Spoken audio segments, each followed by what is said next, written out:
Microphone check. Lee Whale, what's happening? What's happening? Oh, FTB lag. Thank you very much for that. Hydrates. Cheers.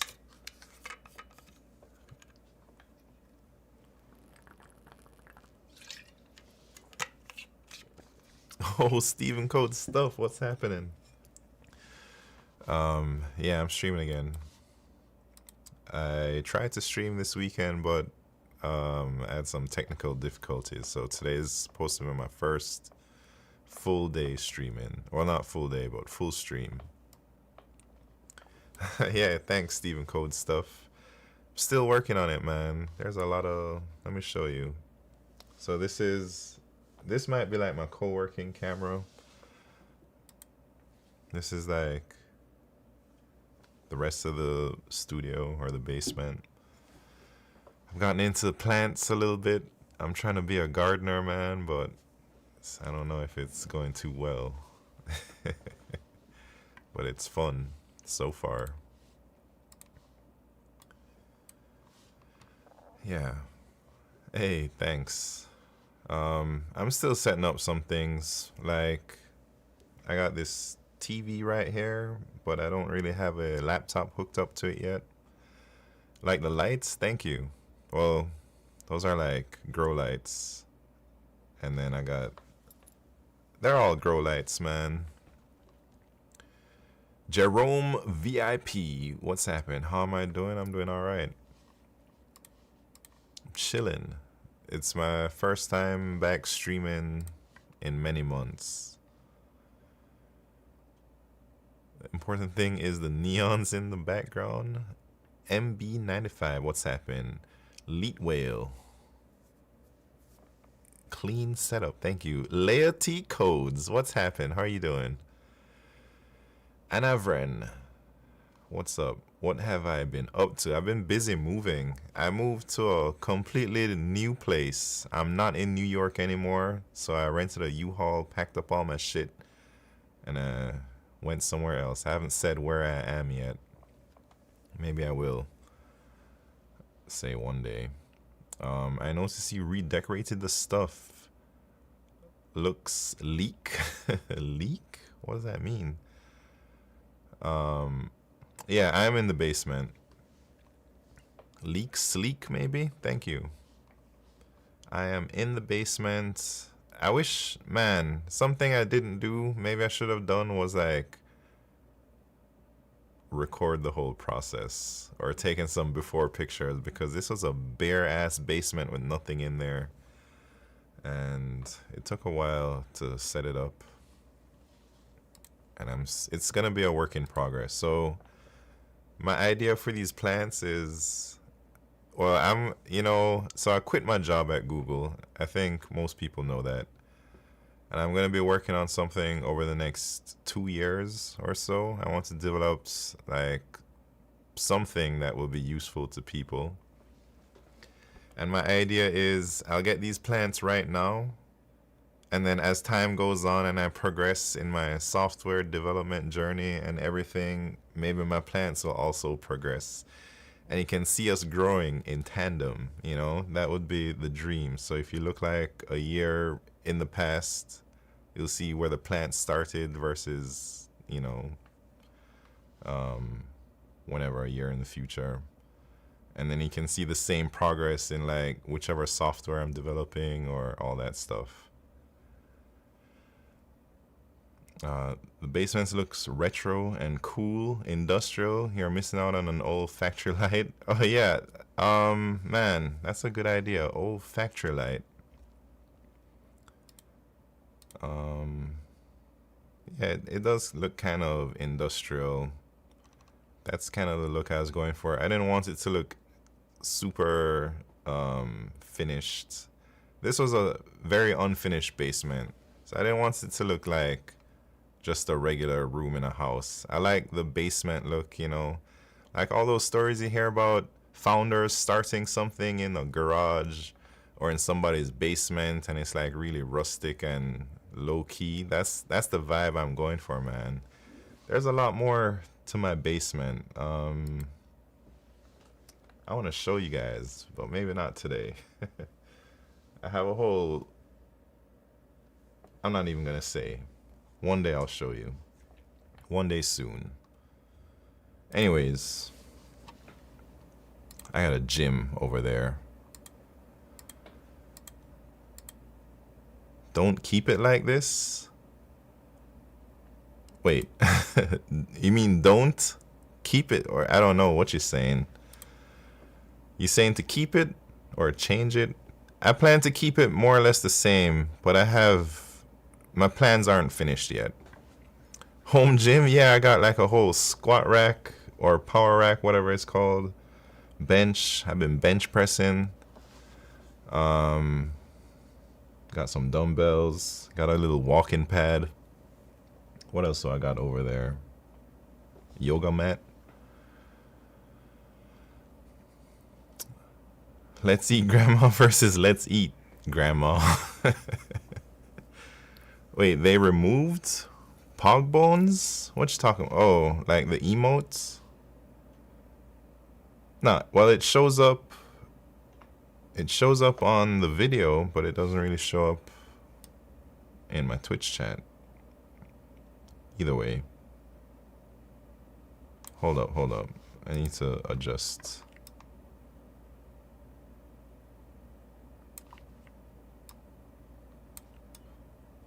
Is that good? Good enough. Anyways. We'll work out for Wingstop, man. I don't even eat Wingstop anymore. Smart coder, welcome. Hey, I don't eat Wingstop anymore because it doesn't hit the same, man. It doesn't, I don't know, maybe I'm just tired of it now, but my latest thing is Raising Cane's.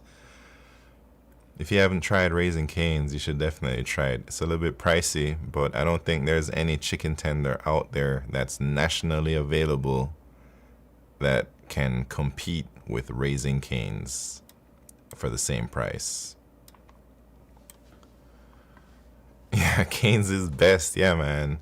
Not only is the chicken really good, but the story of the guy who made the restaurant is really interesting. And it's like one of the quickest restaurateurs to hit $1 billion net worth ever or something like that. I don't know.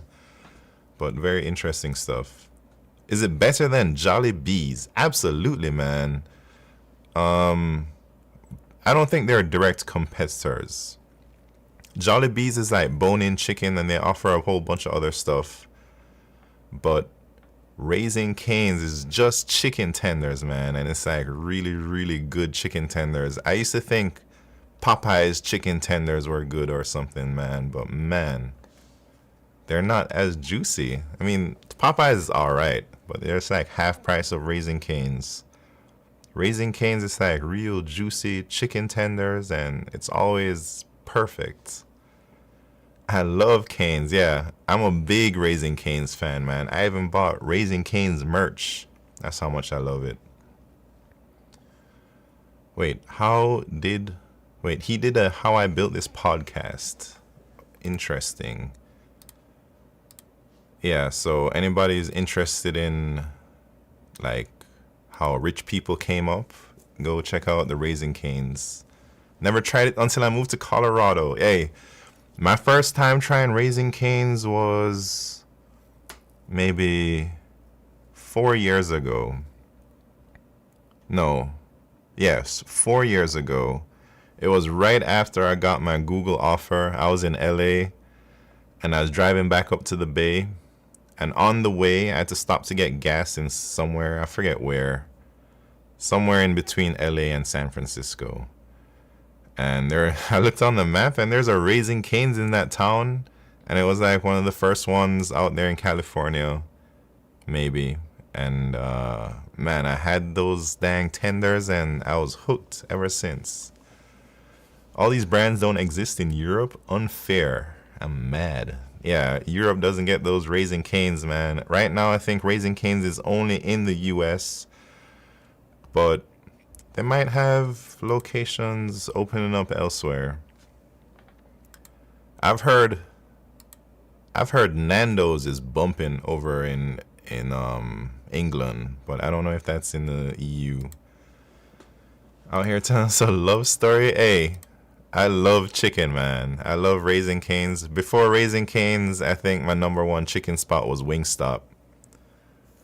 And then before Wingstop, maybe it was Popeyes. Popeyes used to be really good. They're in Canada too? Interesting. Nando's, huh? Hey, Zaxby's. Zaxby's is great, man. Alright. Before Raising Cane's came about, I used to love Zaxby's. It was like a great deal on chicken tenders and everything. The Zax sauce, all that stuff, man. But now, after I taste Raising Cane's, like Zaxby's is so dry and like not that great. I don't know. But yeah. I ate a lot of Zaxby's when I was in college. And I guess if you're in Florida, Publix has some nice chicken tenders. And the pub subs, I don't know if you guys know about that, but pub subs are, chicken tender subs are bumping. Anyways, it's good to be back. Welcome back, everybody. Should we do some LeetCode? I don't really know how to do LeetCode anymore. Worked at Publix as a cashier for 3 years? Dang. Hey, Publix is a bumping place to get a job at in your youth, I guess. I remember growing up when I was in high school or whatever, like anyone who got a job at Publix, they were balling, man, because they paid great compared to all the other places. Yeah, in college too. It's a good place. It's bumping. My cousin used to work there in the deli, slicing ham or something like that. I don't know. I don't think I ever told anyone where I went to school, but I went to school in Florida, like college, and Publix was bumping in that college town. All right. What am I doing, man? Should I try a daily problem? I'm really just here to hang out. I don't even know about algorithms anymore.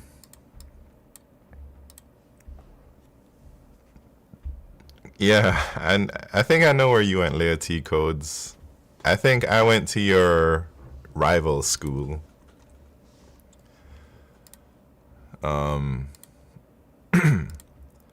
When are we gonna see your secret project's output? Hey, smart coder, I'm not sure.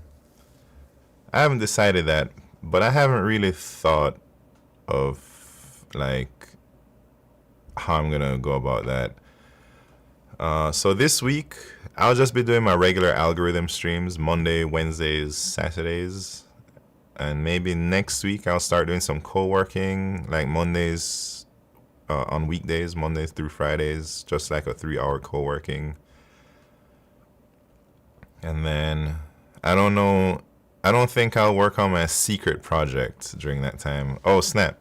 I got YouTube messages.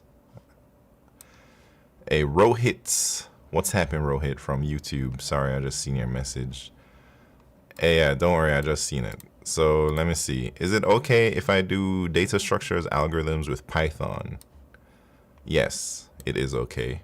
My aim is to get into some FANG company, so trying to get done with the basic Python and data structure algorithm, like do LeetCode 150. Think about any advice for a 6-month plan. Yes, I have some advice for you for a 6-month plan. 6 months is a good amount of time to get ready.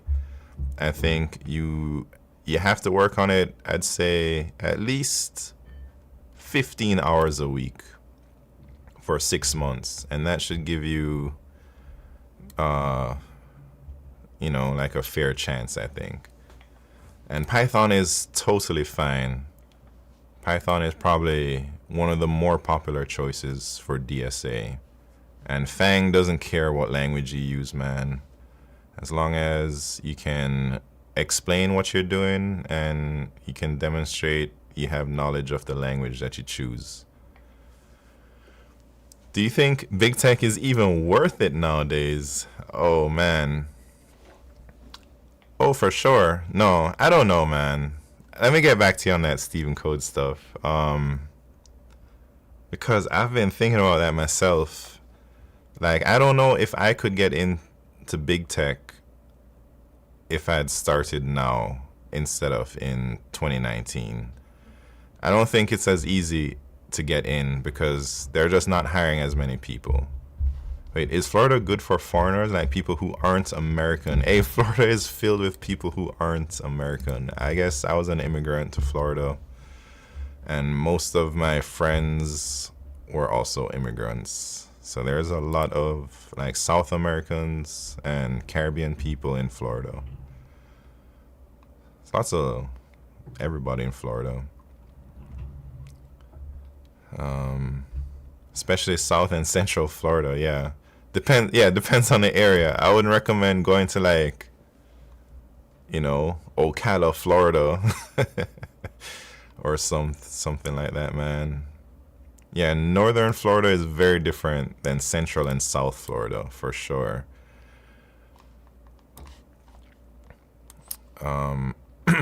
Any resource recommendations? Yeah, LeetCode is a good place to start. I honestly think that there's so much information out there for how to study data structures and algorithms. You can pick anything and it doesn't really matter which resource you pick.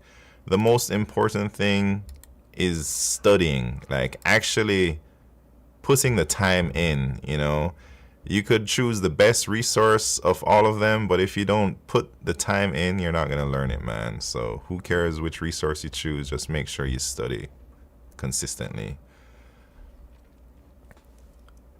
Caribbean foreigner here from the lovely island of where? Where is that, man? Oh, is that how you spell it in Curacao? Is that like the native spelling? Because I've always seen it spelled way differently than that. I'm from North Florida, which is why I moved far away, yeah.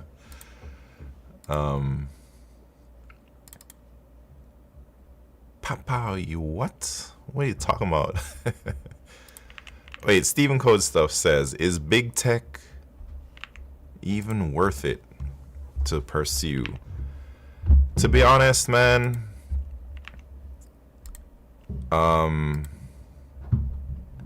if I never worked at Google and I never knew data structures and algorithms, and I was just basically me from 2019 and it's 2026 now, I don't know if I would pursue a career in big tech, because I don't think I would have believed that I could get a job. It's like a big uphill battle, man. First, I don't have a CS degree. Second, I don't really have any relevant experience, except like the last 6-7 years, but I don't have any. In 2019, I didn't have any like relevant experience to big tech, and I don't know. I feel like it would have been I'd have to be so lucky, or I'd have to be like a crazy beast to get into big tech. So I'm not sure, but yeah, if you went to like a target school, or you are already a software engineer at maybe like a non-fan company, but you're still an engineer or something, like you studied CS, I think maybe I'd pursue it. But if I was like completely doing a career change, I don't know, man. I'd have to weigh all my options. It's not such an obvious choice like it was in 2019 for me. Big tech is still good pay though. Can't deny an offer if you get one, I guess. Yeah, that's for sure. But I guess the question, I think, was more like, is it worth pursuing? And because the chances are so low to get in, if you're not already kind of in the system, maybe there's other things you could spend your time on with more of a higher chance of succeeding. I don't know. The local language, Papiamentu. mixture of English, Portuguese, Spanish, and Dutch. Dang, that's crazy. But you were a beast? Yeah, I don't think being a guardian on LeetCode is a beast these days, though. And yeah, I never got to guardian. Maybe I was like an honorary guardian, but I never actually got to guardian. Oh, do I still work at Google? No. What's happened, man? I don't work there anymore. I think to really stand out in 2026, you'd have to not only be basically a guardian, but you'd have to be very articulate and maybe build something crazy. I don't even know who gets an interview these days. Guardians are unicorn these days with LLM cheaters. Yeah, it's hard to know who's like a real guardian versus an LLM guardian. All right, should I do some algorithms, man, or should we just chill? No, we should do some work. Separate squares part 1. You guys, oh Jesus. One of these. Am I ready for a medium? Do threesome? Nah, man, that's a crazy problem for me. Hey, I think I can actually do threesome. Brett taught me a trick. I don't remember if I remember the trick, but Brett taught me like some way to deal with the sorted, like deal with duplicates or something. I think I could try to remember it, but not right now. What company are you at now? I'm nowhere. I'm a bum. I don't have a job, man. Am I enjoying it? Absolutely. It feels real good. Most of my adult life, I haven't had a job. Like, not a traditional job. Like, I've not been employed most of my adult life. I'm almost 38. So I've only been employed maybe like 6 years in my adult life, and I've been an adult for almost 20 years. So it feels kind of normal, to be honest. This is like the norm. I'm used to not having a job, and I am enjoying it. But for the past 4-5 years, I've actually been working. 4 of them I was working at Google. And it feels nice to just have a break where I don't have to physically do something like go to the office or check my emails and respond to my emails and all that junk and update bugs. Who cares about all that stuff, man? So I've been enjoying it. Hey, Howling Fan Tods. I don't even know how to say your name, but I've been seeing you on Twitch, man. You've been holding down the LeetCode sessions, man. What's up? I gotta add you to my website that doesn't really work right now, but I'll get it back up and running real soon. Are you doing any freelancing or no? I thought about doing a little bit of freelancing just to maybe pay my rent or something like that, but I don't know if I want to freelance right now. We'll see. We'll see.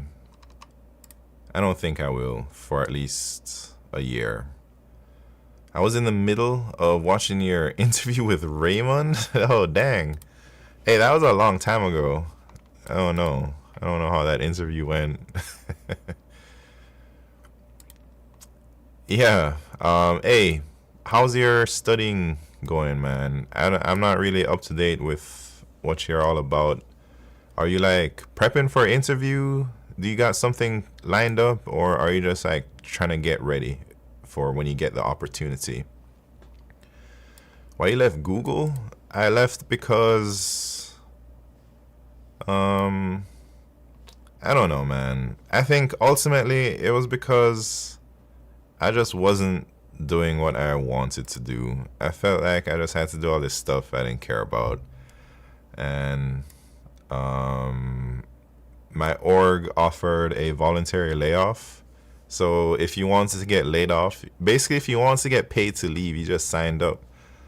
So I signed up for it, and we'll see how it goes. Does Raymond still do LeetCode stuff? I'm not sure. I think I saw him on a few weeks ago. All right, so I was pretty bored at Google, but I don't know if that's like the true reason. I think the real reason I left is I feel I only have a few more years of really good work, maybe 10 years left of good work that I could potentially do before I get like too chill and lazy or whatever. And in that time, I don't want to give any more time away to like big corporation that I don't really care about. So I want to spend, while I have the energy, to like work on something that I want to work on, so, like personal goals. I've always wanted to build some type of software product that people like and it helpful to people, you know, like by myself or with a small team. And I haven't really been able to do that in my life yet, and I think now is a good opportunity for me to like pursue that, to build something that's useful to other people. That's like my main mission. Getting ready for an opportunity. I probably should stay at my job for at least 6 months to 1 year before interviewing, I think. Oh yeah, dang. So studying LeetCode while having a job is real Navy SEAL dedication, man. That's tough work. Maybe you can grind to be a quant. Hey, smart code, I thought about that a lot. But I think it's basically gonna be the same thing as Google for me. Like, yeah, it's gonna be a big upgrade in terms of pay and prestige and all of that stuff. But in the end, I'm still just gonna be working on stuff that I don't really care about too much, and not what things that I want to build.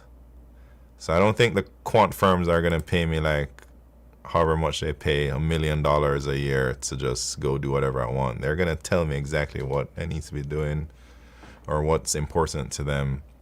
So maybe while the money might be an upgrade and everything, I think it's the same fundamental problem for me. It's just I'm not doing what I want to do. He was doing Advent of Code on YouTube last month.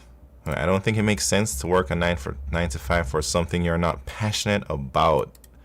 Well, I don't think it makes sense to work a 9 to 5 for something you're not passionate about if you have some money. I think if you're broke, you got to do it though, you know. So like after 4 years at Google, I've saved up enough so I don't have to work for a few years.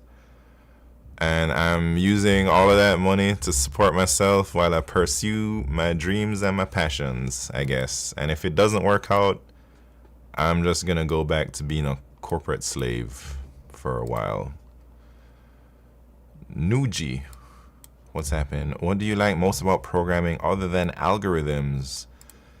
What I like about programming is that you can build things without actually needing resources. What I mean is, you know, yeah, I could build a house, but I still need $200,000 of material to go build that house or something. It's not like I can just go start building a house with no money, you know. But with programming, I could build a $10 million program with like $1,000 worth of equipment, just a laptop, you know. That's one of the things I like most about programming. And also, like, so it's like low startup costs to build a product. And also, like, you just need time and skills. And also, like, scaling it is a lot easier. Or not, maybe I shouldn't say easier, but yeah, maybe it is easier than scaling something physical, like shop or something, you know. Bobby Blue, welcome to the party. How am I doing lately? I've been super busy with moving. Yeah, I ended up moving. I haven't said where I moved to, but I'm gonna tell you something, man. I've never shoveled snow in my life, and I've been shoveling a lot of snow lately, man. I think, all right, my first day shoveling snow, I really messed my back up, man. I was out for like 3 weeks. And then I had to watch some YouTube videos on how to shovel snow with good technique. And now I can shovel snow 3 times a day and my back is all right. Anyways, getting interviews and the interview process itself can take a while. There's nothing wrong with beginning to apply now. Yeah, interview process. I think my Google thing, from the moment a recruiter contacted me until I got the offer, it was like July, August, September, October, 6 months, November, almost 6 months before I got my offer from first contact. Programming, you only have to invest time and get 100% ROI. Yeah, kind of. Well, that's why I like programming. Does AI getting this good not demotivate you? Bricky, what's happened? I think it's the opposite. AI getting this good actually motivates me, and I think it was probably one of the biggest reasons I decided to leave Google. Because I feel with the way AI is going, that instead of me being like a one person dev team or whatever, having AI to help me, it's increased my productivity by like 5 times or something. I don't know if that's true, but I think it might be true, and I'm here to test it out to see if I can get more complicated stuff done with AI at my side, as opposed to before AI was around, you had to build everything yourself. Now I actually have a lot of help. What would your ideal corporate job or salaried, or what would be your ideal corporate job or salaried suite job? I think I just quit my ideal job, man. Like working on a team where you have pretty big impact. Working on a team where everyone on the team gets along and you actually like each other. And yeah, C++ also. I feel like if I'm not at my job for at least 6 to 12 months, I can't put it on my resume. Yeah. Oh, so I guess you just started a new job. Hey, it depends, man. If you're at some job nobody cares about, man, and you work there for 7 months and then you get like an Anthropic offer, who cares about that 7-month job at Joe's dev shop, man? Who cares about that shit? You got an Anthropic offer for like 500K versus some dev shop for 100K. It's not worth it to just do it because they say you should stay at a job for 12 months. Who cares, man? Follow the better offers. And if you already get the offer, then like it doesn't really matter if you leave your old job, I think, too soon, you know. Omnius F, what's happening? What's the secret to having such immaculate vibes? I don't know, man. I don't know if my vibes are immaculate. But I'd say I spent a lot of my 20s hanging out and socializing. I was always hanging with my friends or hanging with strangers in a bar or something like that. So maybe that has something to do with it. I don't think I was always like this. I think like when I was a teenager, I was a lot different. But I guess, you know, the more you socialize with different people, the better you get at socializing. It's just like LeetCode, man. Same thing. Just gotta practice. It's okay to switch if you manage to get a role that's worth it. Yeah, that's what I'd say for sure. I love the invention of AI telling all vibe coders hallucinating answers and don't know the building bricks. Coders that know how to code without AI will have huge job opportunities in the next What? Yeah, I think AI is nice as somebody who likes to develop software. Couple of years, I see. All right, man. We've been talking about nonsense. Let me see if I can still solve a problem. 42% acceptance rate. Should I try it? Auto mod. Auto mod. I got auto mod. Oh, dang. Did I miss?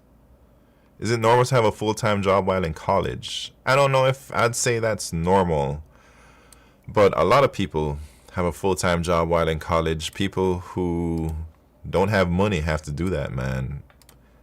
I had a 30-hour-a-week job during college, almost full-time.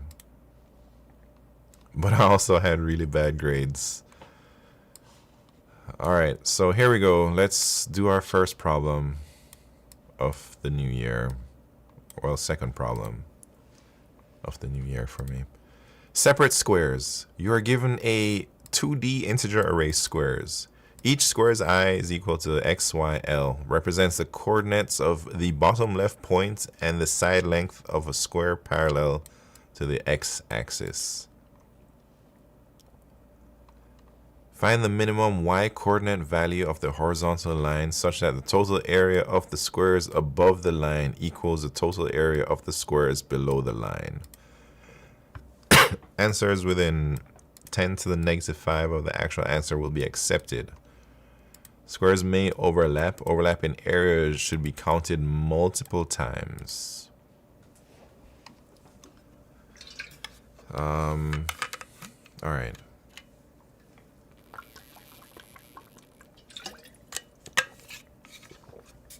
Here we go. Need more chai. Welcome to the party. What's happening? How are we gonna do this? How are we gonna do this? All right, so example 1. So these squares 0, 0, 1. So that means the bottom left of the square is in the coordinate 0, 0, and the sides are length 1. And then we got a 2, 2, 1.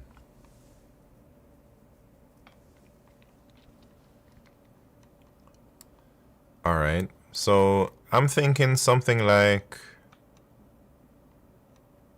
sorting the squares based on their y coordinate. Wait, how do you count a square that's cut in half by this line? Is that possible? Oh, yes, it is possible.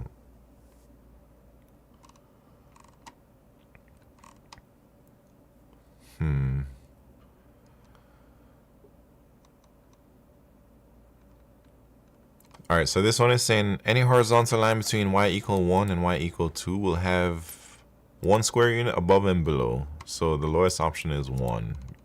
Okay.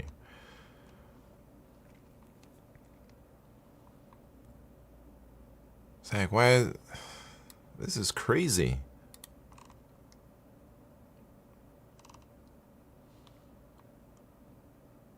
Oh, because I see. I was saying, man, shouldn't this be like right there on y equal 1? But no, because the squares are counted twice, I suppose. So like this overlapping blue square and the red portion behind it is counted twice. So that's why the y is above. Okay. I think I have some ideas here.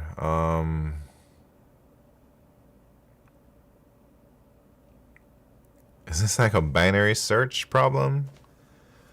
That's my idea, man. So I could choose, I guess the minimum y would be the lowest y coordinate, and the maximum y would be the tallest y coordinate. And you just start binary searching. Let me see what the constraints are. Dang. Yeah. So the y coordinates are like up to 1,000,000,000. So I don't know if you could just iterate through that like regular. Dang. Can I do it, man? I can try. I think this one is a tough problem for me to get back into, to shake off my rust. So 0, 0. And so this, I would binary search between 0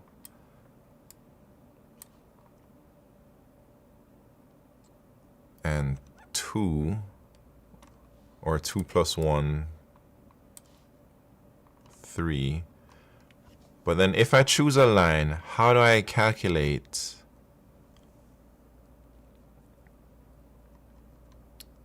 And how the hell am I binary searching with a double? I guess I could do that. But how do I calculate what's above and below the line?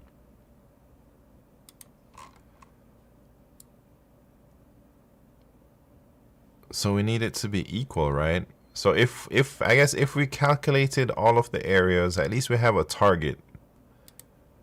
You know, we have a target area that we're looking for.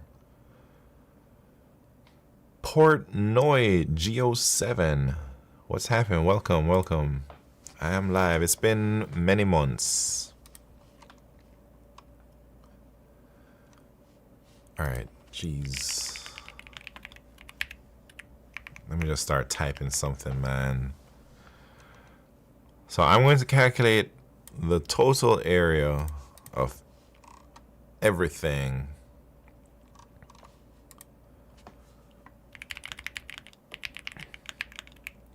How do I do that? I suppose I'll iterate through each square. And then it's just the length, right? So it'd be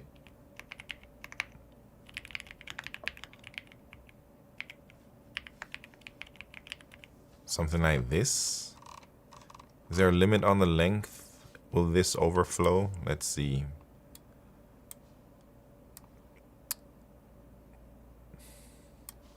Hey, 10 to the 12. How much is a... Will that fit in a long?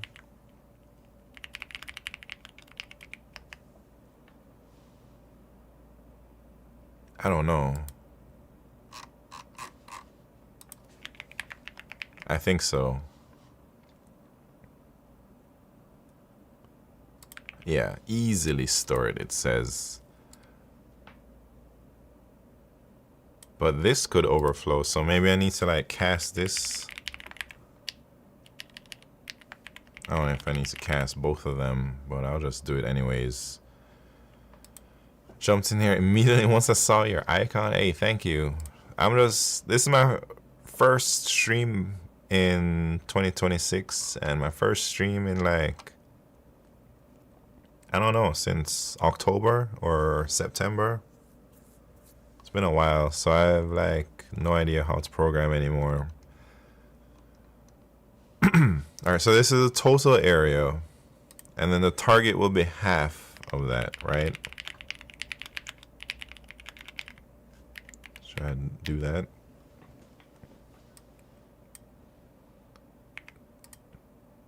Oh, there should be a double, and then I should do that, right? So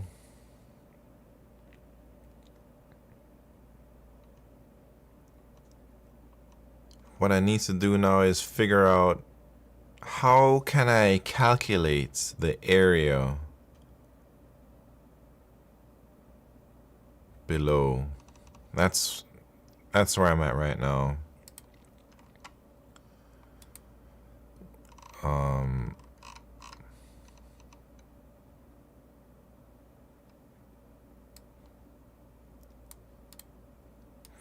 10 to the 9. It's a billion, right?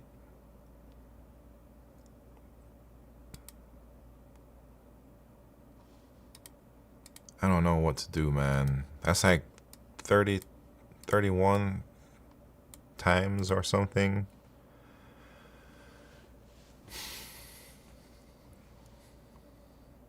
And then there's only 50,000 squares. So 31 times. Yeah, maybe I could just count up. Let me see if it TLEs first before I try and like over optimize or something.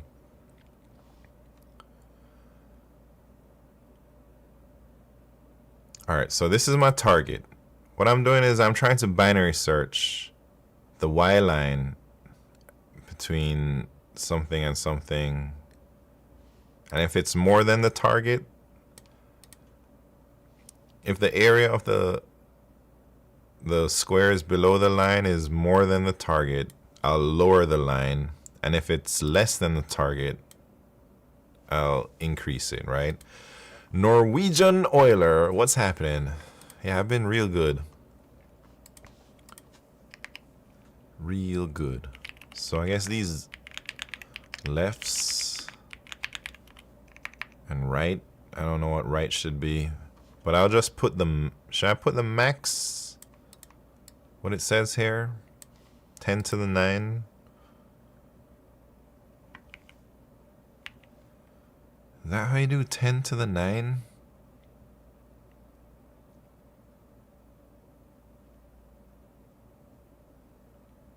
I don't even know. Spy that new Midnight Simon room layout, hey. Brand, not even new room, a new house. New everything, man. Everything is new. I'll show you a little. This is it, Norwegian Oiler.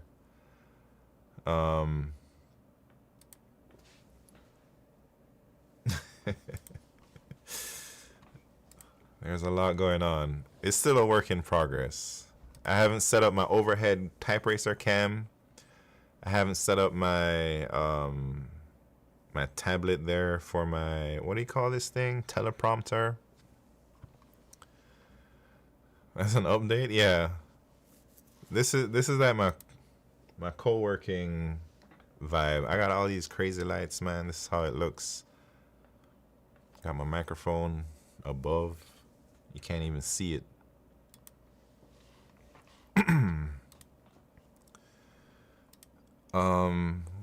What am I trying to do, man? I've never done a binary search with a non-integer L's and R's like this, man.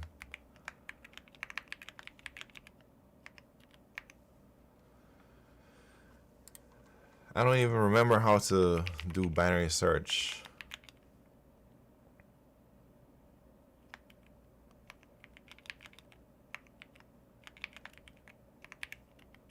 Is that how you do it? Oh, can't see screen. My bad. Slacker Engineer. What's happened? What's happened? Nice chill room. Thank you. What game do you play nowadays? I don't really play any games, but the last game I played was Age of Empires 2 Definitive Edition. I played that over the Christmas break. My brother came to visit me, so he was here for like a week. And it's basically, we had a LAN party, me, my brother, and my wife, playing Age of Empires 2. We're all on the same team, and we try and, you know, beat the computers.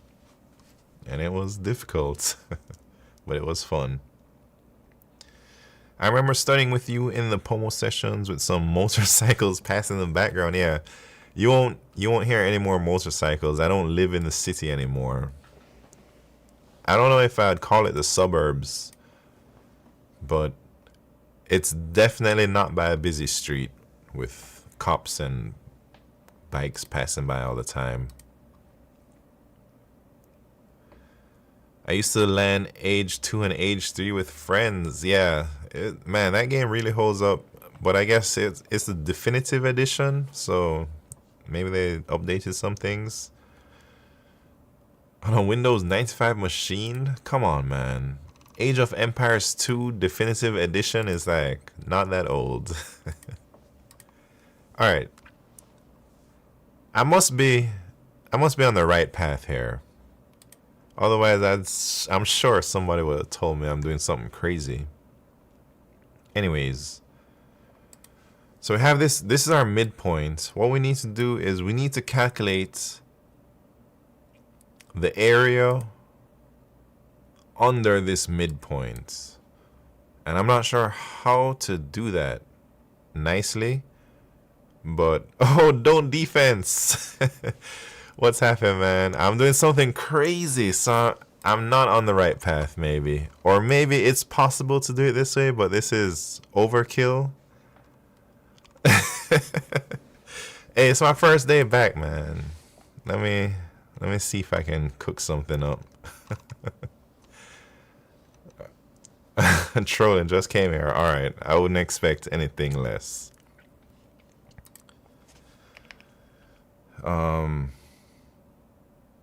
What we're saying again? Oh, I'm trying to make. All right, let me make a lambda. Is good. Wait, we need more than just is good. We need like too high or too low. Maybe I should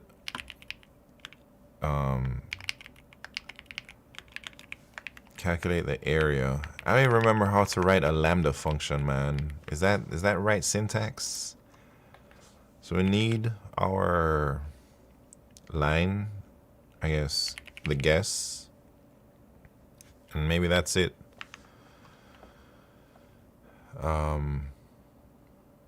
Some cable connection was from 90s, same as IRC. What you talking about, man? Talking about 90s? I guess I used to download a lot of, I used to burn mixtapes downloaded from LimeWire or Napster and sell them. Those were good times. I used to download all my games, pirate them. Slow coder, what's happening? Seeing Simon makes me happy. Hey, seeing everybody show up makes me happy too. You done at Google now? Yeah, I'm done at Google. No going back. Hey, let me tell you a little story about me leaving Google. I still haven't gotten my dang severance yet, man. Hey, hold on. YouTube message. Vikran, how you doing? Your live video came to my feed. Seems like a pretty nice setup and all, but still, you don't have many subs? Yeah, my YouTube is... I mainly stream on Twitch. YouTube is something that I've been doing only somewhat recently. But yeah, I'm not very big at all. I'm just a guy in my basement, man. Alright, so let me tell you about this severance thing, man. So, you know, I took this voluntary layoff, and they gave me something to sign when my last day at Google was November 16th or whenever, something like that. And they gave me this big ass thing to sign. Like, they said I have to sign it within 45 days and that I will receive my payout within 75 days of leaving Google. So I'm still within those 75 days. But man, I was thinking, all right, I have 45 days to sign this thing. I don't want to sign it immediately, because if I sign it too soon, maybe they'll pay me like 2 weeks, like the next pay period. And then I'll get paid even more money in 2025. And I don't want that, man. I want my severance to come in 2026. So I waited until the very last day of those 45 days, man. I think I signed it like the day after Christmas or a couple days after Christmas. It was like on day 43 I signed that paper. And I was a little bit nervous because it's like a lot of money is the severance. And I don't know if it's a good idea to do this or not, but it made sense. Like, why would I want to get paid in 2025 when I could get paid in 2026 if I just delayed signing the paper, you know? Anyways, That's all I'm saying is I just signed the paper a few weeks ago, but I still haven't been paid yet, man. And I need that money, man. I already spent it, you know.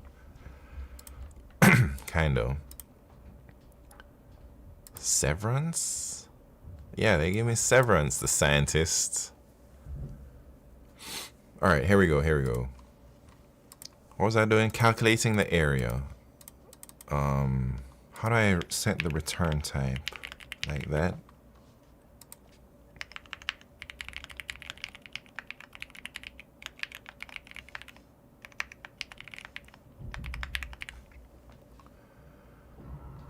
That setup doesn't pay for itself. That's what I'm saying, man. All right. I've spent a lot of money moving. I had to buy a car. Because in New York, I didn't have a car, man. So I had to buy a car. I moved from a 1,200 square foot apartment in New York City to like a 3,500 square foot house with more bedrooms, more living rooms, and way more area. So I had to buy like a lot of furniture, man. I've been on Facebook Marketplace every single day, all day, looking for those used furnitures.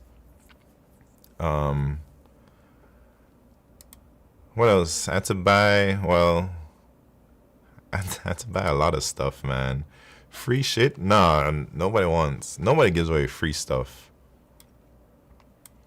Start taking bets on Type Racer? What you talking about, man? Taking bets? Oh, Vikran says, can you tell me how I can start and proceed further? I want to code, but the procrastination holds me back and I do nothing. I'm in my third year of engineering and can't even print hello world. That is, I don't know if you're exaggerating, man, but if you can't print hello world and you're in your third year, something ain't right, man. You're not gonna make it. I gotta tell you that. So if you don't start getting serious and taking this seriously, you're just gonna waste your time. I don't know how to tell you to stop procrastinating. That's something you have to figure out how to do on your own. For me, I also struggle with procrastination. Oh, Damani Hilton 9557. Welcome to the party. Do you forget how to code being away so long? Like a kid coming back to school after summer break. I do forget how to code a lot of things, but it comes back to me really fast. Maybe in like 2 weeks. Alright, so procrastination is something I struggle with too. Something that's really helped me with my procrastination is first, I think it's really just getting older. I procrastinate less because I'm like more serious. But some things that I've noticed differently is like creating a schedule for myself and sticking to it. So instead of just, oh, I'll just program whenever I feel like to, or yeah, I'll just do this, when I'm in the mood. I think that gives you a lot of easy outs. Or like, oh yeah, I'm not feeling like it. I'm just gonna not do it right now. And then you end up procrastinating. But when I decided to like give myself a real schedule, something that I'll follow like it's my job, that's when my procrastination I wouldn't say went away, but it got better. So I treated my studying time seriously. Like, if you had a job and you're scheduled to work at Monday at 4 p.m. and it's Monday at 3:30 p.m., I'm gonna get ready for work and I'm gonna start making my way to work. So I show up at 4. But if I don't have that, like at Monday at 3:30, I say, oh, 4 p.m.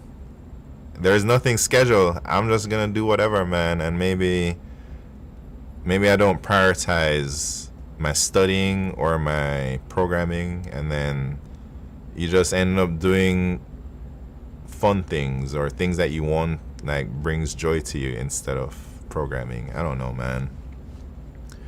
Go for tech. Welcome to the party. I'll procrastinate tomorrow. Yeah. Dang, that's how you defeat you procrastinate the procrastination. Alright, man, I'm making such slow progress here. but it's all good.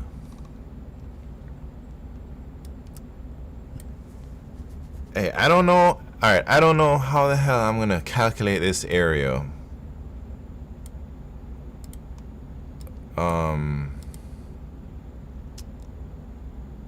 Because I was thinking of going linear. Oh, you know what I could do?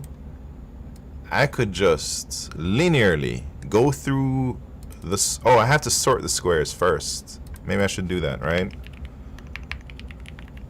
So I want them to be sorted by their y coordinates, and then I can just linearly go through the squares, and then I can check if the y coordinate plus the length is less than the guess, and if it is, I take the whole thing, and if it isn't, then I don't take it, right? Wait, could you go back? Oh, Howling Fan says, could you go back if you wanted to? I missed that question. My director said I can come back anytime. I should just let her know. So I think I left on great terms with my manager, my director, and like some very senior people in my org.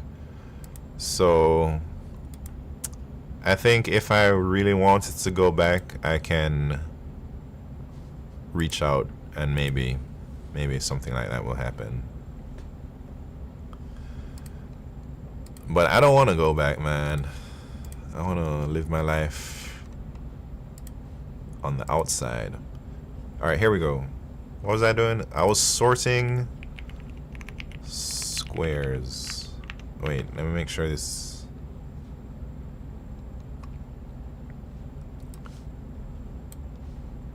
that's some great advice. Do you think I can still make it, and how many hours should I code per day, and for how many days to become even a good developer? Gotta add your advice to the schedule. I think, how many hours per day? Man, if you can't code anything, I don't know what to tell you. I'd say at least, since your job is literally being a student, I mean, I know you have classes and stuff to go to. I recommend at least 15 hours a week of coding. At least. That's 5 times a week for 3 hours.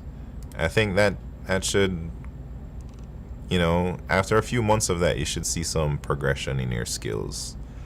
And you can adjust that. You can do more. You can do less. When I was studying and preparing for my interview, I would do about 40 to 45 hours a week of studying. But maybe you can't do that much or something. I don't think I'd recommend going over 50 hours a week unless you're just crazy. I'd say for most people, 50 hours a week for any extended period of time is going to lead to some type of burnout. So you need to pace yourself. That's all I'm saying. Alright, bad cop, what's happening? So if not Google, what are your plans now? Stream 100% or plan on enjoying and retirement? No, man. I don't have enough money for retirement. My plans are, I just want to work on some things for the next few years. I want to build software. I want to try a few different things. I want to do some things outside of the software world too. Like, not just software. I want to do some old school stuff, you know, in the real world. Maybe that's why I've started. Oh, dang, did my lights turn off? My lights turned off, some of them. But I've started growing plants, man. We'll see what that turns into. I have a lot more plants that I'm trying to grow. Did you rage quit Google? Kinda. I kinda did rage quit, man. Because I quit Google before before they announced that there was voluntary layoffs, I told everybody like I'm leaving on this in this summer. I'm leaving, but then I stayed until like November instead of leaving in the summer. What city am I in? I haven't said where I am. I haven't said anything about where I am. Hardware? Not necessarily hardware, but I don't know. Do you have a target TC per annum? Yes, I do. I think I need to make at least 100K, man, to just like live life, you know? Which is not that crazy, I think. New work? No, man, come on now. I'm not saying yes or no to anything, because then everybody's just gonna keep guessing. What if it's midnight for you? Then it must be in the Atlantic Ocean. Yeah, I'm on the East Coast, you could say. All right.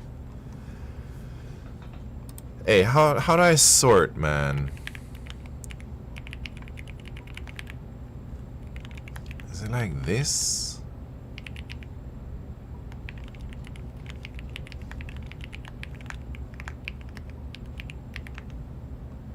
So I'm trying to sort by the y coordinate. So it'll be like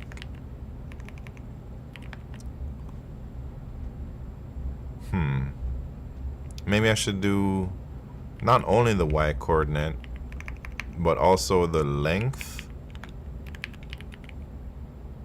I don't even know if this is necessary, man.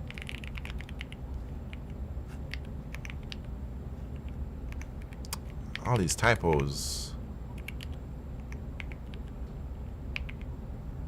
Then I want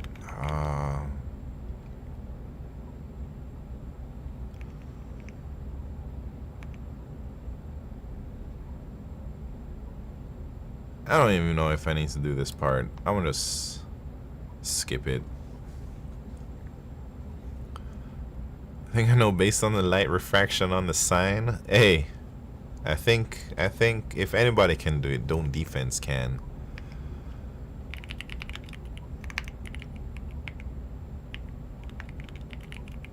Alright. I think this will sort them. So calculating the area.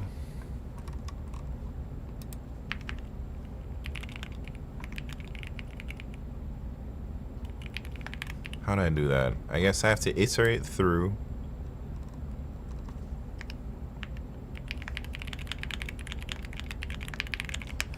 And then I'm gonna say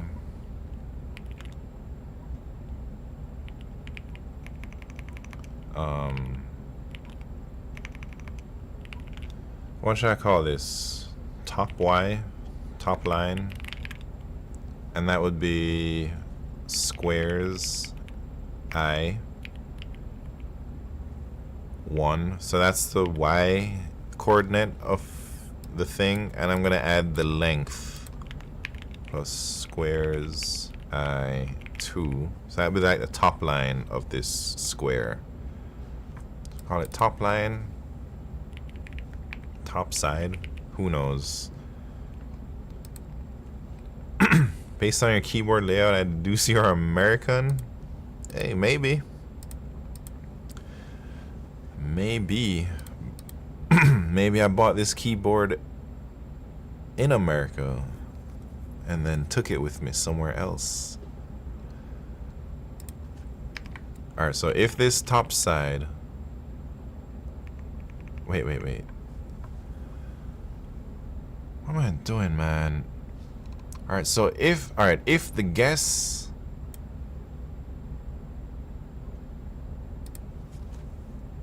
Alright, let me make this easy. So if the top side is less than or equal to the guess, then we add the whole area, right?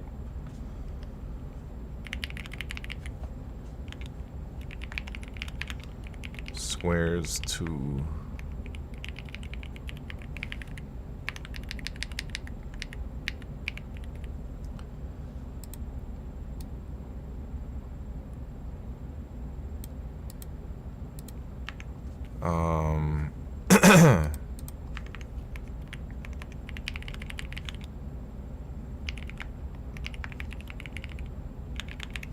Alright, so this is the area under the line. Typo. So the area under... No, there's some edge cases here that I'm not thinking about. Alright, if the top side is lower than the line, for sure the whole thing can be counted. Otherwise, if the bottom, so that squares I1, if that is greater than the line,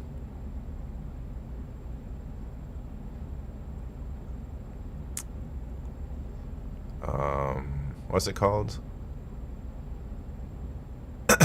Greater than equal? I don't know if it should be greater than equal to or greater than.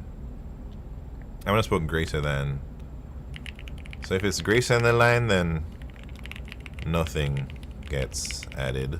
But then there's a case where the line intersects or bisects the square. I don't know what the right word is there. Brent Arata, welcome to the party. How's the new place is bumping? I must say, sometimes I feel like I should have gotten a smaller house, man. Cause there's so many damn stairs and everything is so far. It's such a mission to just go to get a glass of water or something, man. It's like such a journey. Going from the basement to my bedroom, it's like I just went on a hike. But maybe that's a good thing for my step counter, you know? Alright, so the partial added, it would be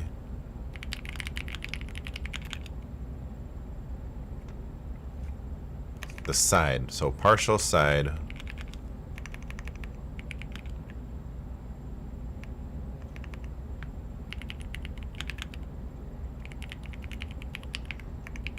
would be the y coordinates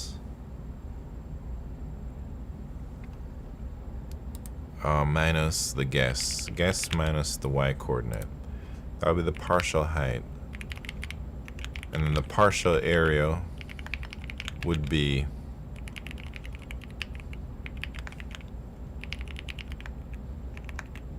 something like this.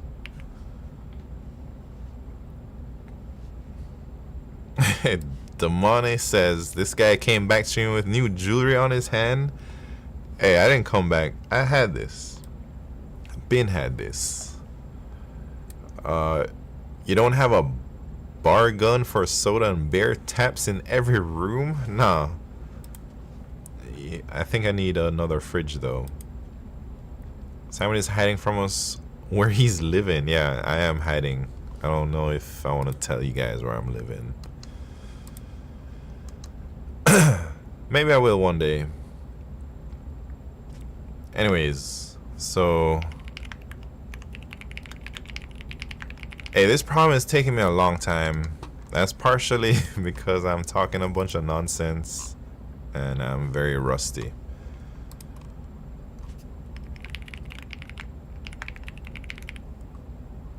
Alright, hopefully this works. I wonder if nothing gets added, I can probably return early or break, right? Should I just return early? I'm gonna just return early.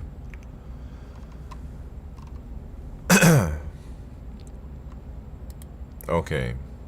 Alright, so now here's the magic, I guess, in the binary search. If the area below is equal to the target,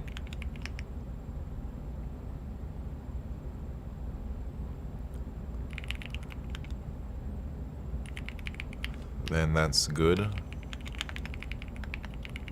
If it's greater than the target, that means we need to bring the target down. So then, how do you bring it down, man? Bring down the right side.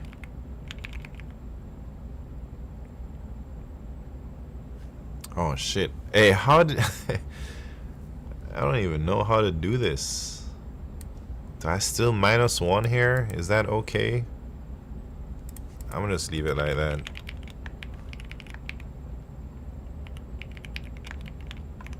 And if it's less than the target, we need to bring up the target. I don't know if this is gonna work, but we'll see. It's my first day back, guys.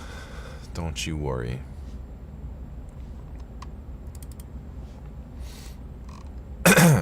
Return M.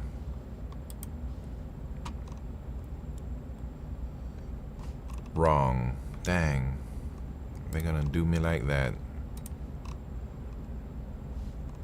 Do I have to start printing everything? Dinosaur official. What's happening?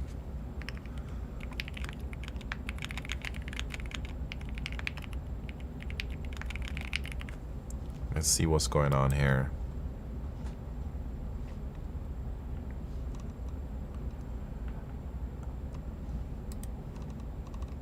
I don't know, man. All right.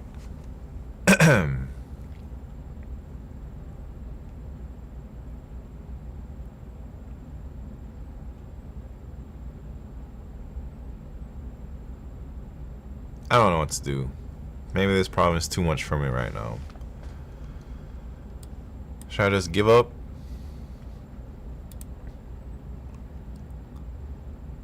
Like, I think this wouldn't even solve the case where it's the lowest one. This is just gonna find the first one that's good.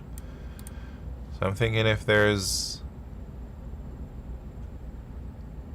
maybe I'm like overly complicating things. Maybe I can just iterate through the squares that I have a target. And then once I hit a square where I go over the target, that means the line must be somewhere within that square and the previous square. I think maybe binary search is not not the play. Actually, I'm gonna erase everything I did. I just wasted my time doing all this junk. I have a new idea, man.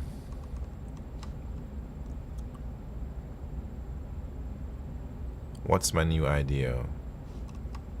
This is my new idea. I'm going to iterate over all the squares they give me.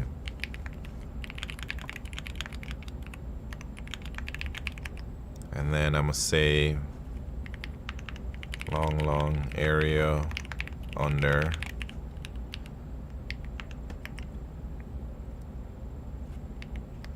So I'm gonna say if. I was AFK. Why you stop doing binary search? Hey, because I don't know if it's the right way, Leet Whale. Do you think alright, should I look at some hints?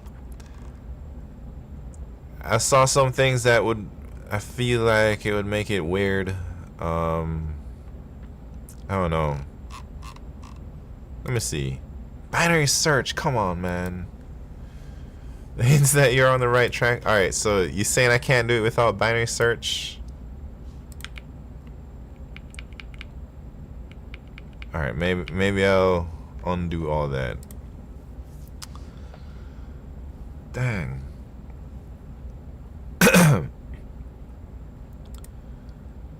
So I don't know how to do it, I guess.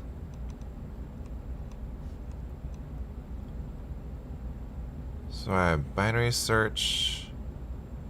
Can't do it without binary search, but binary search is a good solution.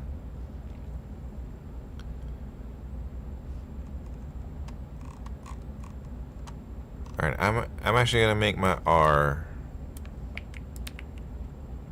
not so crazy. I'm gonna make my R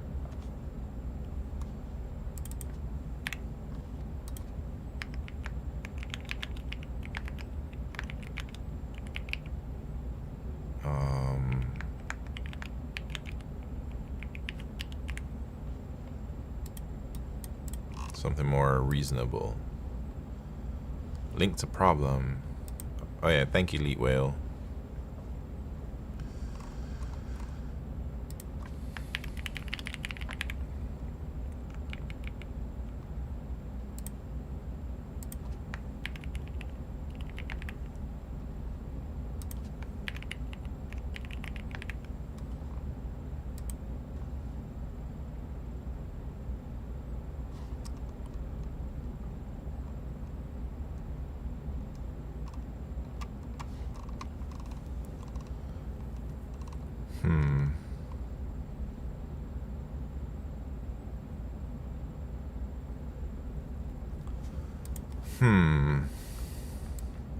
So, alright, I'm having an issue here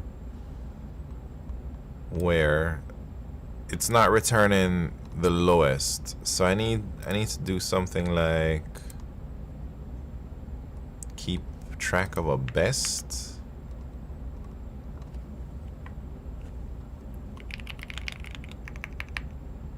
I think I already have this ants.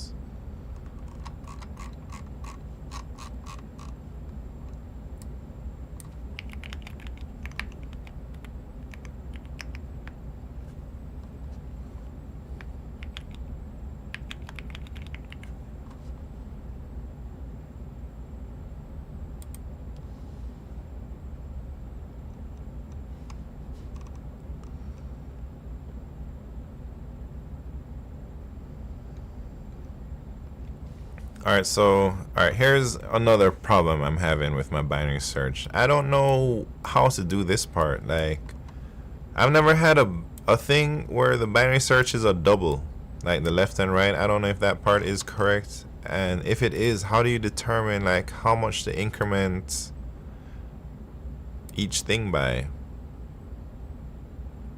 You know?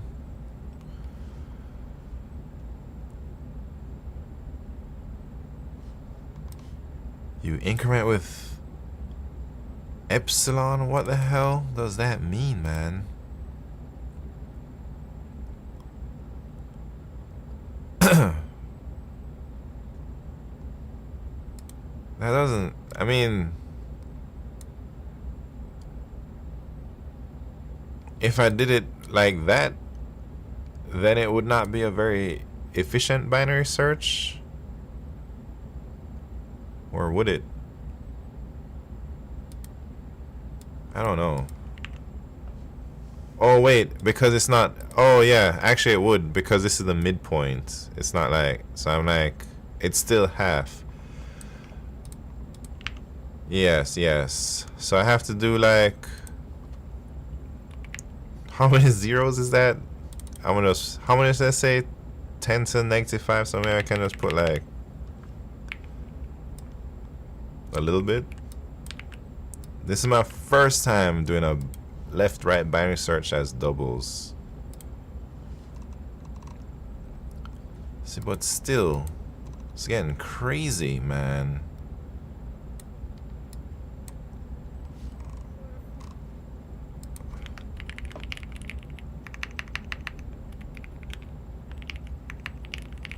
Let me see what the target is. Maybe my target's wrong here. Oh, my target says 1. Hey, look at that. 1, 1, 1. So then why is that going crazy, man? It's a tough problem for me. I ain't gonna lie. Hey, look at that. Oh, come on. Come on. I was like, what the hell is going on? You're returning 0, yeah, thank you.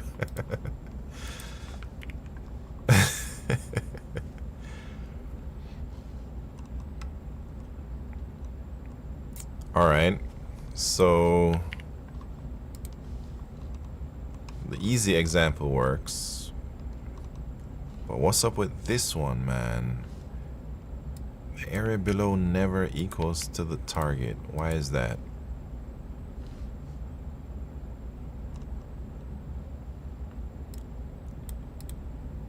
So the target is 2.5.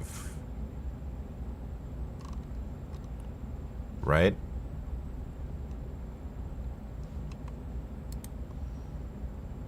And my area below here is always 0. So something ain't right in my calculate area function. What? Oh, you know what's wrong? I don't know what's wrong. But if I had to guess, this line intersects both things, so the partial added thing might not be working correctly.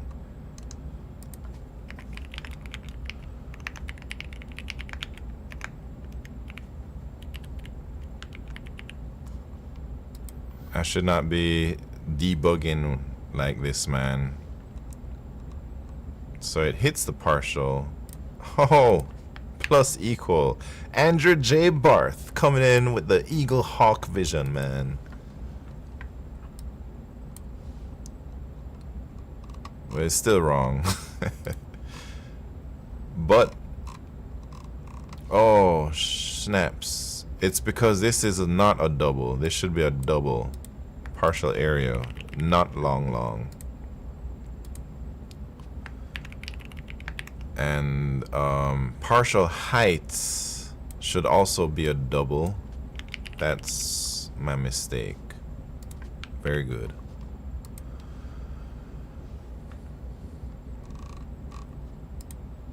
Still wrong, but maybe a little bit closer, hopefully. Oh, shit. Oh, you know what? This needs to be a double too, man. Come on now. This should also be a double. Why did I have it as a long? Nobody knows, man. Who knows what the hell I was thinking? This should be a double too right here. Look at that.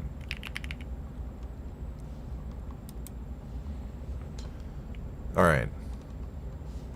We're getting closer, maybe. I'm sure there's more double things, man.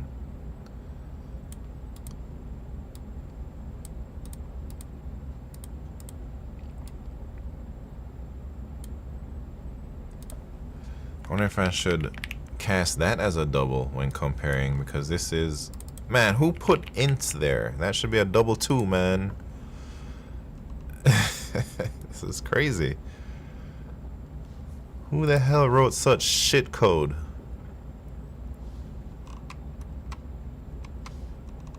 Alright, there's still some other problems. Let's try and see if we can find them out. With this. Oh, look. It's getting real close. Man, I have the right answer. But why am I returning... Why is it not returning the right thing? Look at that.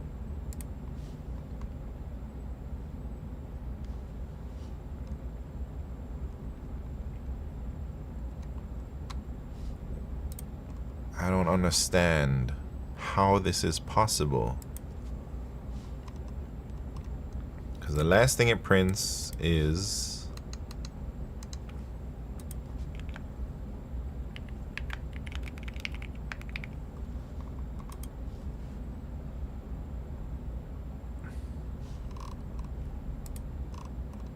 Man, it's not updating my answer because maybe I need to do like how can I compare two doubles within a certain decimal point, you know? There's some easy math trick to do that, right? Like multiply and divide again, or how do you do that? And why is this not triggering?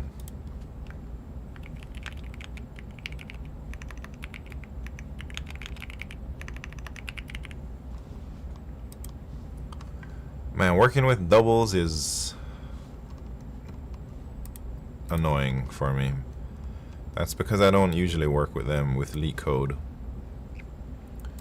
So clearly, we got to do something here to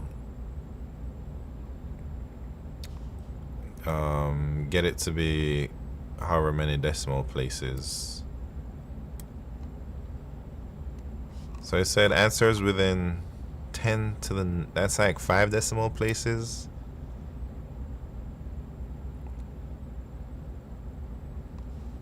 So can I just multiply it?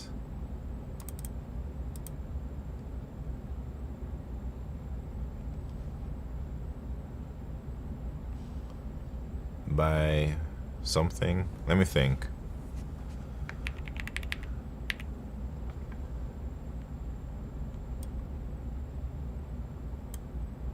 No. Man, how do you compare doubles?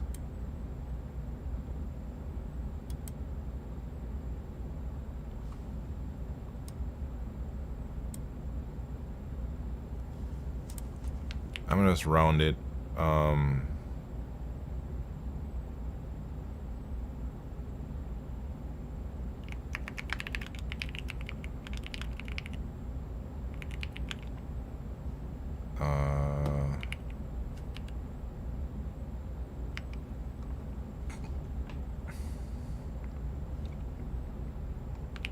Oh wait, LeetWhale says you can check if the difference between the two doubles is less than some epsilon.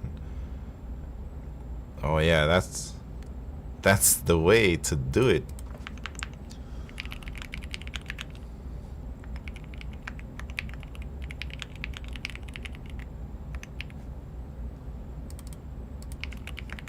I guess you want the absolute, and then so if this diff is less, man, everybody knows this epsilon thing. Is that like a common term in math? To what does epsilon mean? I don't know, just the really small increments, the smallest or something. Oh, look at that, man. This problem's too easy. Let's see. Epsilon is just a tolerance variable. Oh, geez. Not right.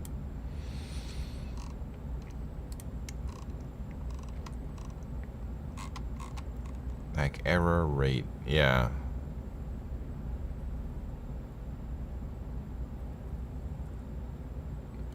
The Monche. What's happening? So how the hell is this messing up? Let me use this test case. Let's bring back some of these couts. See what's up.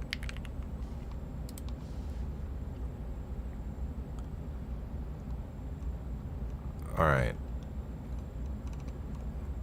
So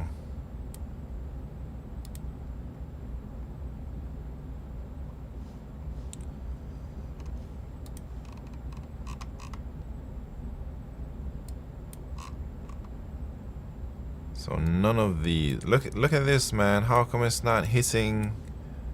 Maybe I need like one more of these, and maybe I should hit them with the diff.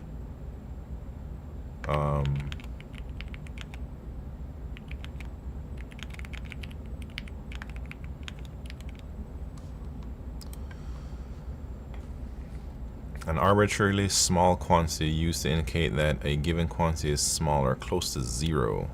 I see.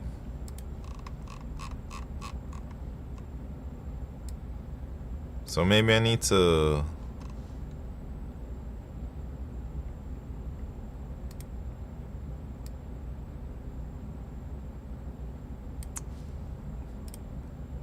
I don't know, man.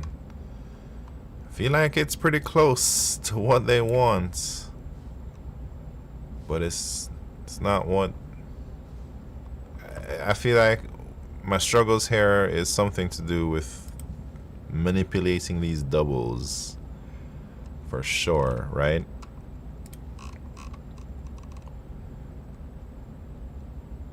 So if the diff, should I just keep adding? Oh wait. Maybe I should make it bigger instead of smaller. Then it will trigger a same. But then everything else messed up.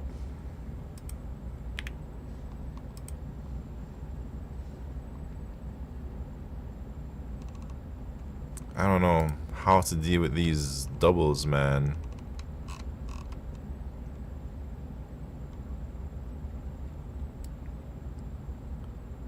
Cause like, this is real close. But why does it stop? Maybe this, maybe this has to be the same. Otherwise it gets weird. Let me try that. Nah, I mean, it affects something.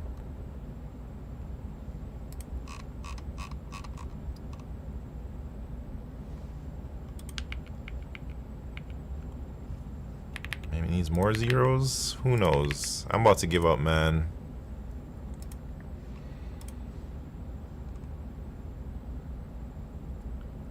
You can return. Oh shit, I don't know what I did differently.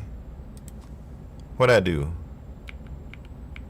Oh, I added more zeros to this. Maybe I should add even more zeros.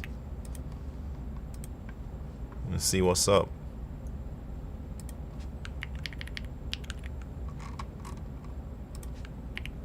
Alright, this time it's gonna work.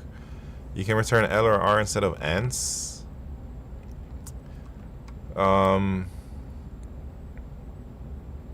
Is that true? It's crazy, but I think we're almost there. Alright, where am I overflowing, man?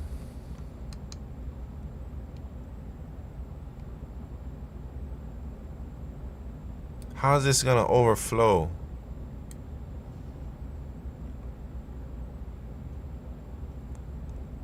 Ints? This ain't no ints, man.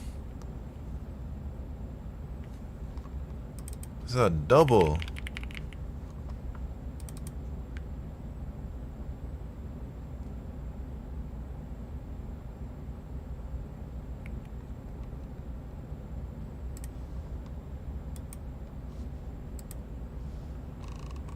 I don't know anything about doubles, clearly. Been on this problem all night, man. Hey, how the hell do I deal with this? And why is it saying ints? This ain't no int, man.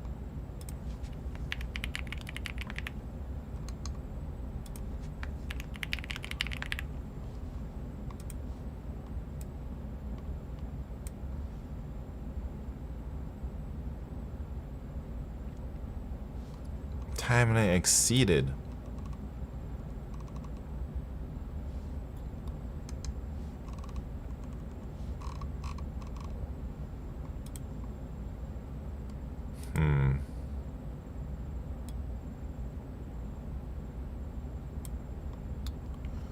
Maybe this is too many zeros in this dang thing, in the increments and stuff. Because it would just keep going, right? I don't know. I give up, man. I don't know how to deal with this weird binary search. You're extremely close. Alright. I have a feeling it's getting this in here, but it keeps going, continuing anyways, because it's trying to... I don't know.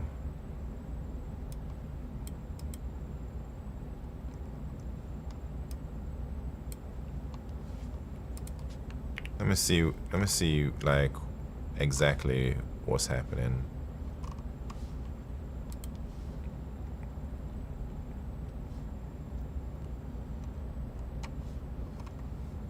Alright, I'm gonna add back the zeros. Oh, Jesus.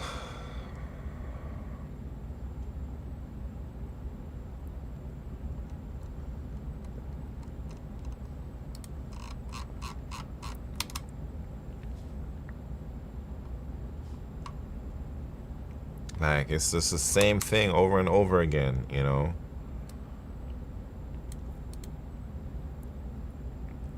I am Tahoma Dev. What's happening? Oh, exit here while when the difference between R and L is some... I see. Some epsilon. Yes, yes. That makes sense, man.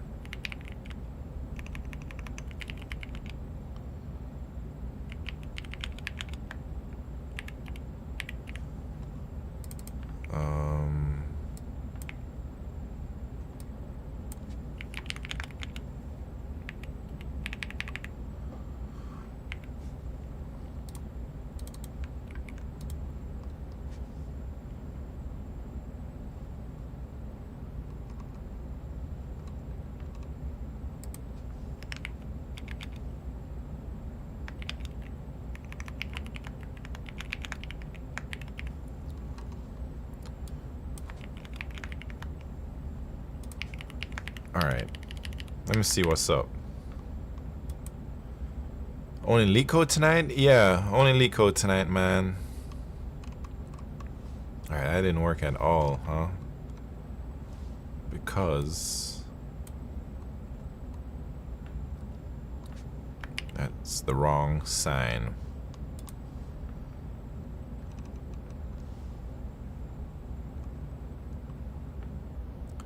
Licensed Trades, how are you doing? It's been a long time. It's been many months. Hey, I don't know what to do, man. Everything sucks.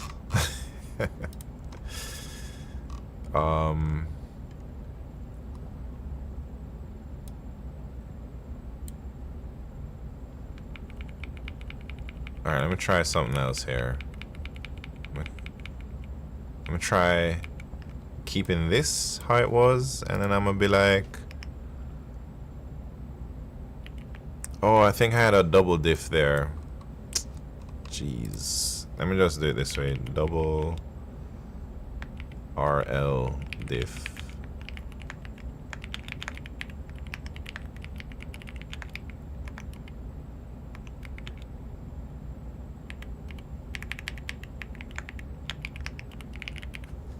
Let me see if that works. Jesus Christ. It doesn't really work. But I guess it stops the time limit exceeds, maybe? No.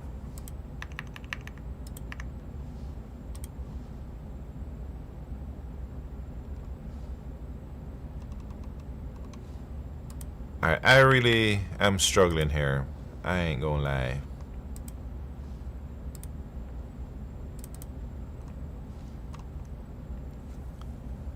Oh, Brett! Brett is in the house. Think you should simplify your loops? No epsilons. Simplify my loops.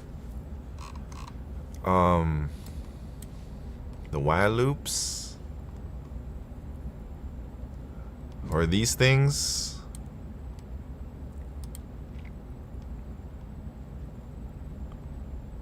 How? Alright. I'm not sure. This is my first time doing a binary search with doubles, so...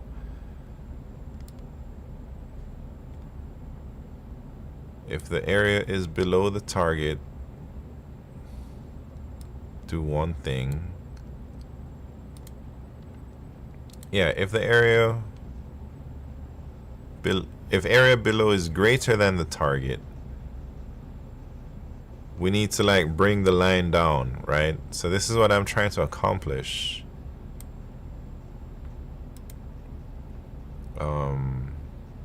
How else could we do that? Don't subtract epsilon.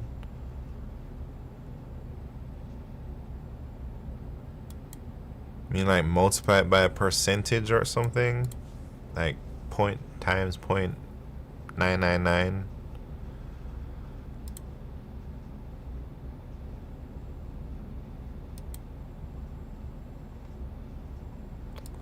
equal m.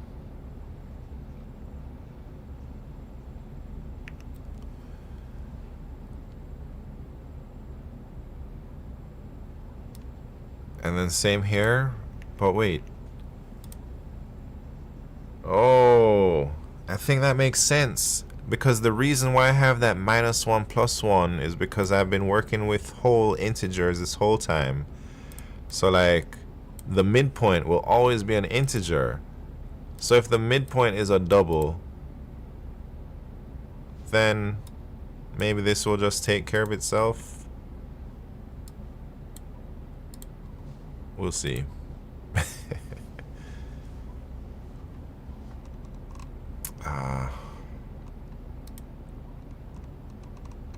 So then maybe I can take this out, this diff stuff. Oh, and this thing.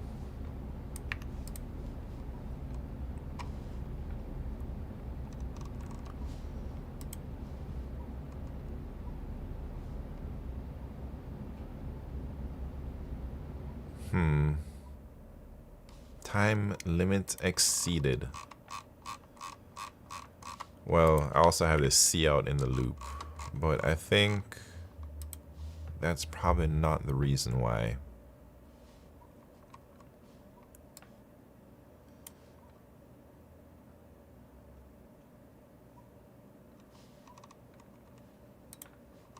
Oh, how about looping just 100 times? Huh. We could try that. I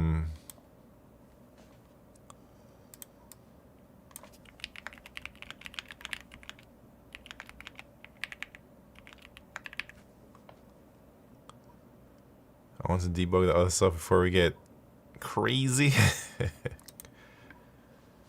Wait, I like this way. Hold up. I'm gonna look at that. Oh, look. Something happens when we go 100 times.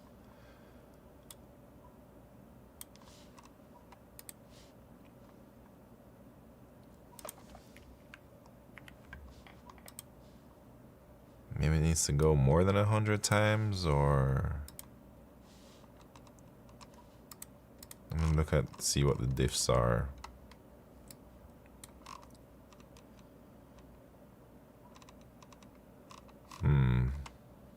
The diffs start to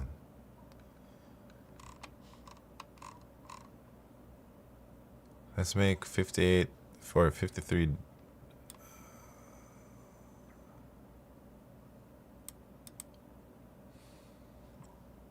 $1E8. Can I do that? 1E -8. How many is that? Is that like that? Eight things?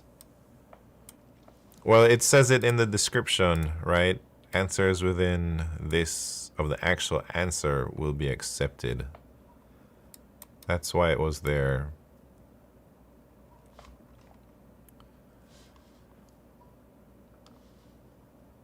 The description is about...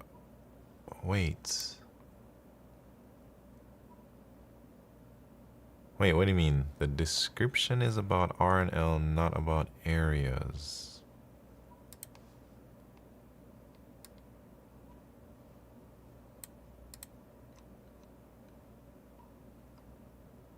Oh, I see what you're saying. I see what you're saying.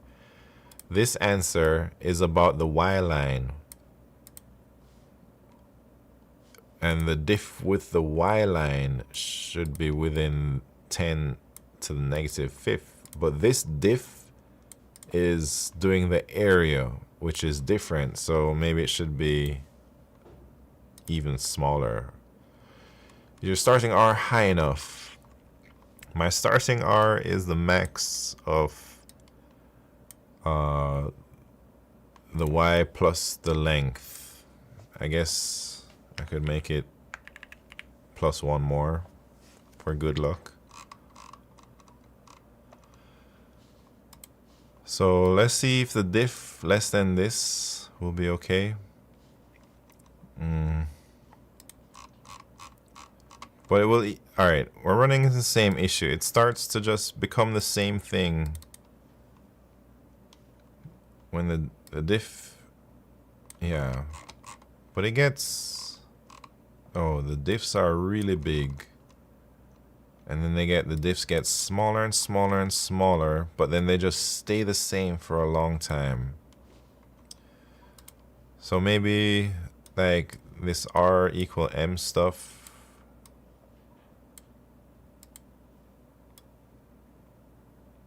Oh, no, I don't know. Maybe.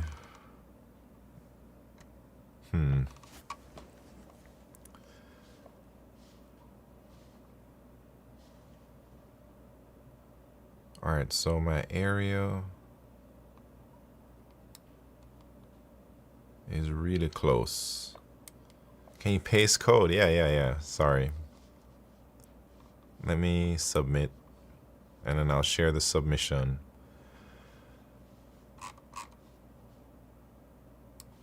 Pretty close though. How can I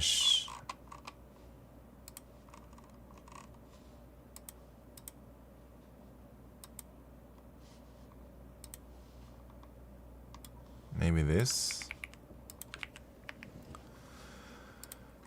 Yeah. All right.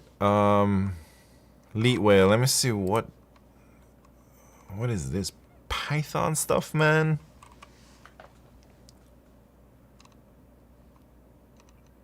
Oh, this has like float stuff. Interesting.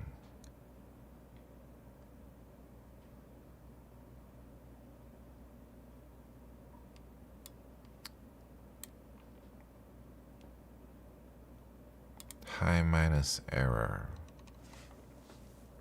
I see. Man, working with doubles is so difficult, I swear. Any problem that has doubles in it, for sure, I'm going to struggle with. And I'm going to have so many attempts with wrong answers and stuff.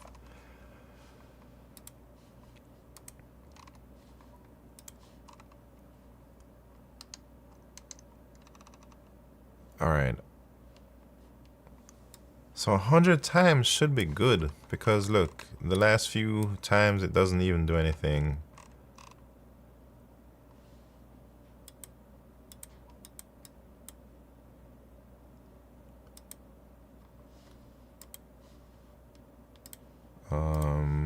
What can I do?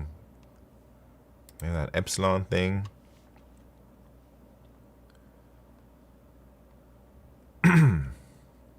Double the trouble. How's he get laid but not laid off? Deagle, what's happening? What you talking about, man?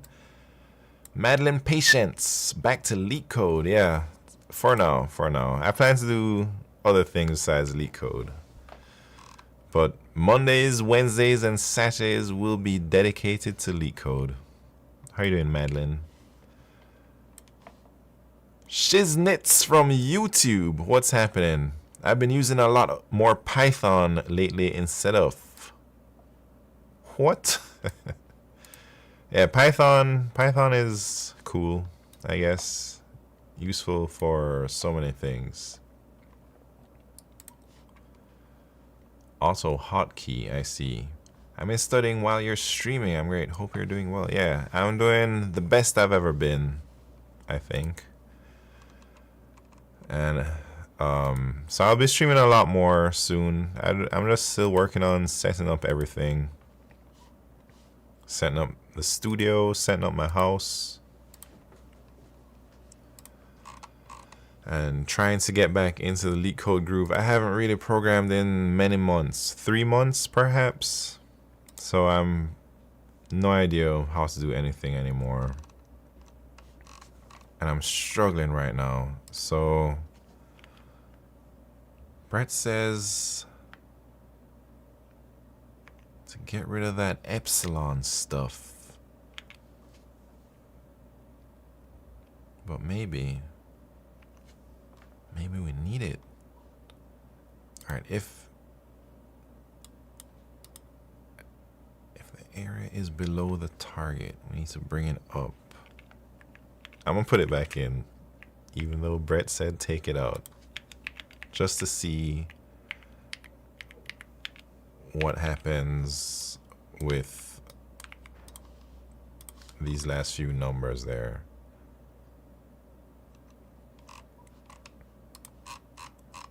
So like, look, it gets stuck. It's getting stuck towards the end.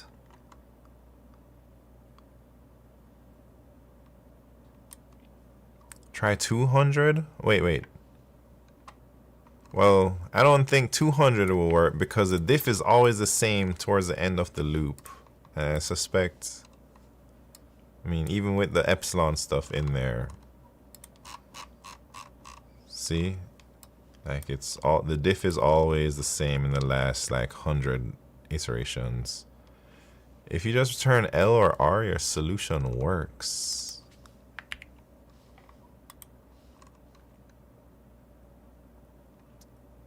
That's crazy.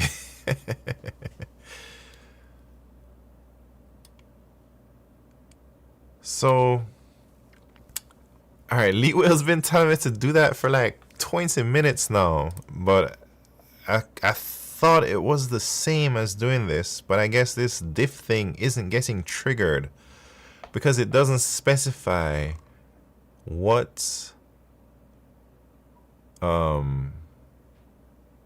like what it should be. Interesting. Easy. Yeah, this problem was so easy, man. It's like the diff is still out there, but this diff is the area diff, and I imagine because for this particular one the areas are so large, like even though this diff seems like a lot, percentage wise it's so tiny because these areas are like crazy. Look at that length, man. That's like a 1 million length side or something. 50,000, 500,000, 200, whatever, you know. All right. Hey, you don't need the epsilon thing. All right, yeah, let's take that back out. Interesting. My very first double binary search.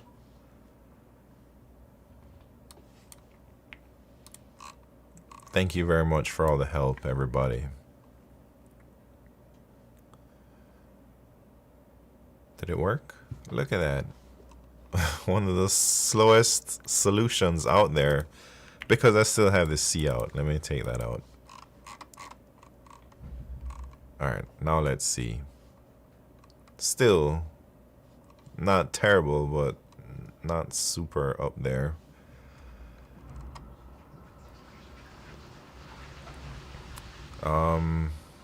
Suppose the sourcing is necessary. Maybe this could be improved, but I don't know. Wait, now fix for loop? Wait, which for loop? This one here?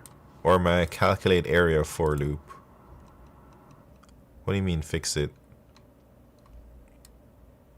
Oh, like take this part out? Oh, like instead of a for loop, do the actual binary search loop thing. So like, wait, let me see how these people did it. So they took the diff, or while, oh, right.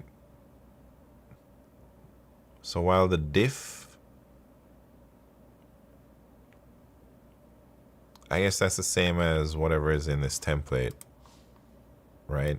Low less than high minus the epsilon.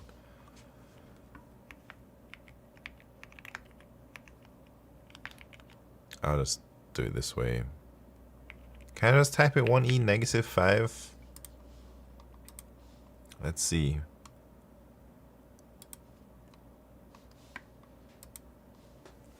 Seems like it works. Oh, snap. And it improved my runtime by a lot. because it doesn't do it just 100 iterations every single time. It actually does it however much it needs to.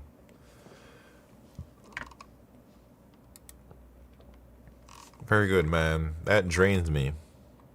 I used all of my energy to solve this dang daily problem, man. Slutty pie. What's happening? Alright.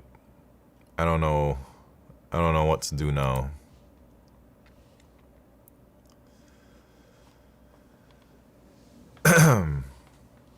Should I do another problem? Should I do a random zero track? Or maybe some of the past contests? I got like an hour.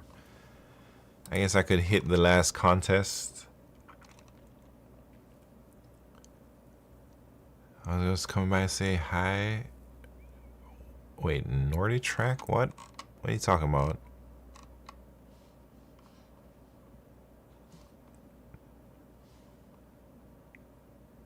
A CSS battle problem? What?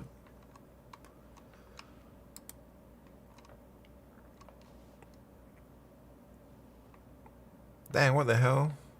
Gemini 3 Pro is bumping like that? Is this for real? Hey, I thought Opus was bumping, but apparently Gemini 3 Pro is bumping. I guess for LeetCode, at least.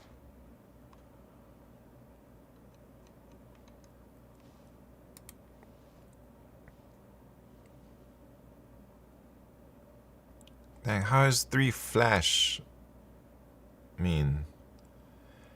I thought Opus was real good. But maybe not for algorithms, huh? Interesting. Gemini is better than ChatGPT? Yeah, maybe. Opus is greater than everything. That was what I thought. It's been a while since I've messed around with the AIs, but I'll get into them real soon. But when I was messing around with them, Opus was doing things that none of the other LLMs could do. LeetCode is different. Yeah, I imagine this is just strictly for LeetCode. Because it is. It's the benchmark for the LeetCode contest, LLMs. But I think for like regular software development, it seems Opus is king right now. I don't know. I'm going to have to find out soon. Rohan, what's happening? Free Spotify? Why would I know about free Spotify, man? I don't know how to do that. Alright. I'm going to do the contest that just went by to see how it have done. This one right here. Weekly contest 484. I prefer Claude for coding and Gemini for math science stuff. Oh man, Brett is using the AIs these days. Hey, it seems like, I don't know. It seems everybody is just using AI now. Like even people who aren't software developers, like lots of people I talk to, everybody's using it, man. My uncles, my aunties, my cousins. And none of them are like software developers. I don't vibe code. Every line of code I come in is my own. I see.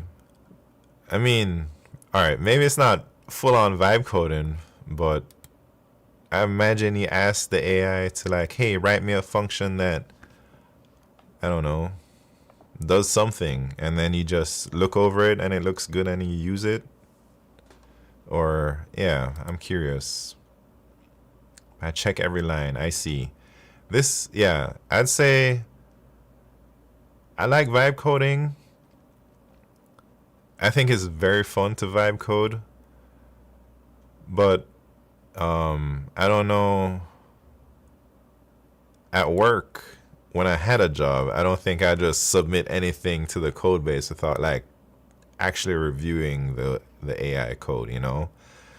So I think I want, like, when I start developing stuff, I want to maybe take a similar approach where I have AI assist me, but I'm not just blindly making it commit to the code base. I want to like go through and make sure it looks somewhat okay. But I don't know if that's the way. We'll see. I'm gonna try a few different things.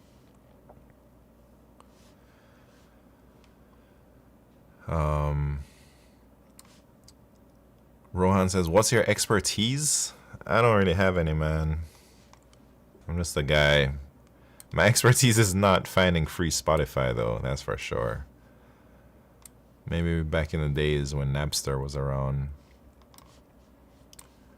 I just started to use it this weekend and I hate my job 1,000 times more than I did last week. What? Why? Wait, using AI makes you hate your job more? Life is more exciting if you just push straight to product without checking. Yeah. Do you think eventually this LeetCode problem will be like attached to use AI, like problems too hard to be solved without AI or an integration? Who knows what the future holds, man.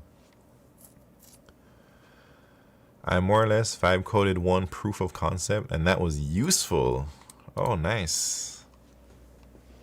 Yeah, I'm gonna start vibe coding or AI assisted coding real soon. I haven't really done much in my time away. I've been busy with logistics and paperwork and setting up the new house. Now I'm like finally getting settled in.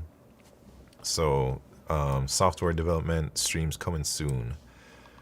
First thing is first, I need to fix my website, man. And the second thing, I need to continue type Blazor that I haven't worked on in like 5 months. And then we'll see how that goes.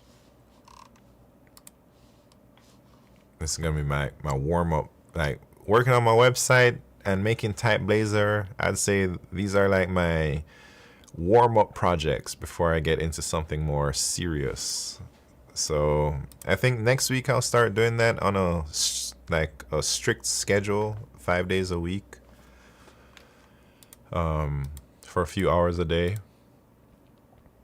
And maybe in a month, 2 months, we'll have some good progress there. Any plans to do YouTube? Yeah, I do want to do some YouTube, but I don't know how serious I'll take YouTube. I want to put out some high quality YouTube videos, but I don't know if I'm gonna be pumping out like a video every week or something crazy, man. I think I have a lot of things I want to do and I need to figure out how to like allocate my time to do as many as I can without overloading myself, you know. All right, here we go. Old contest. I'll only do it for, I guess, 45 minutes or so.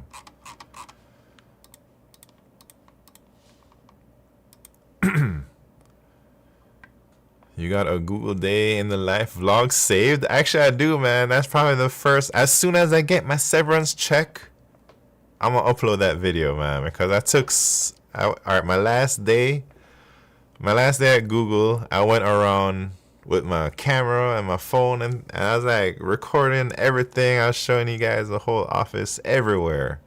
And I have so many videos of that. I took y'all to all the cafeterias, all my favorite spots in the office. But I'm afraid to like upload that until I get my severance check. Because I took you guys some places where you probably shouldn't go, you know. I took you guys to many different offices, not just the one in New York, like not the main one in New York, but other buildings too. I did one in the latest building, the St. John's Terminal, which is bumping. And anyways, we'll see. All right, Q1 counts residue prefixes. You're given a string S consisting only of lowercase English letters. A prefix of S is called a residue if the number of distinct characters in the prefix is equal to the length of the prefix mod 3. Return the count of residue in prefixes in S. A prefix of a string is a non-empty substring that starts from the beginning of the string and extends to any point within it. What the hell are they asking, man? A residue of the number of distinct characters in the prefix. I see. So I guess I'll do like an n squared. And then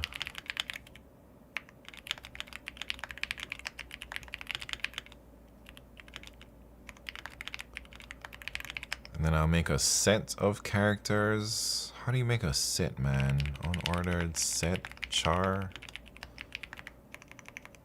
Wait, I probably should do this here.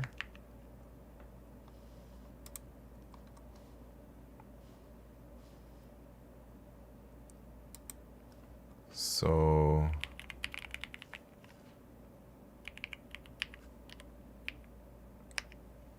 it says if the size of the set is equal to the length, what's the length of this? It's gonna be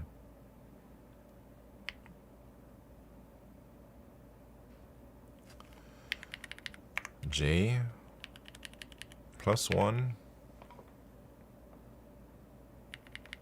mod 3. Then let's see if that works. ABC2, DD1, and then Bob2. I'm pretty comfy with this answer. I'm just gonna submit. Oh Jesus, come on, man. Oh, how is this not working?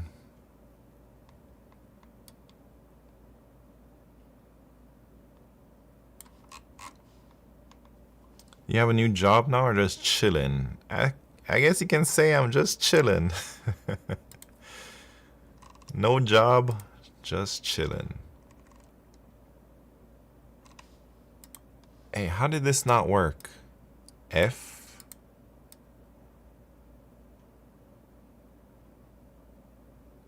Insert J.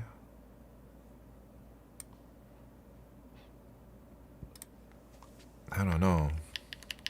I need to like do something like that. Reread the problem. It's a reading problem, huh?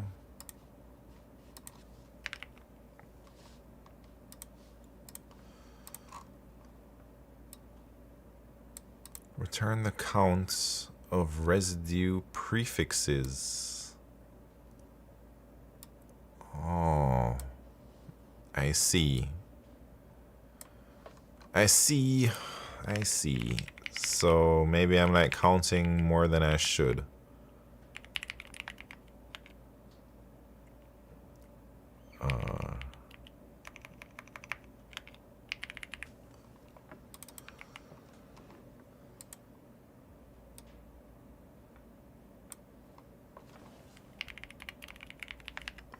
How do you do this, man? S.substir I and then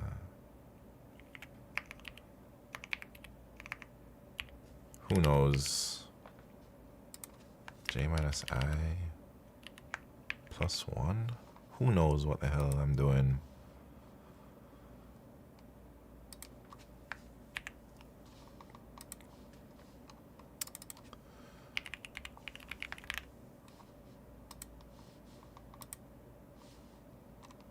Two, 1, 2, 3. Why is that still 3? Shebang 24/7. How you doing? Why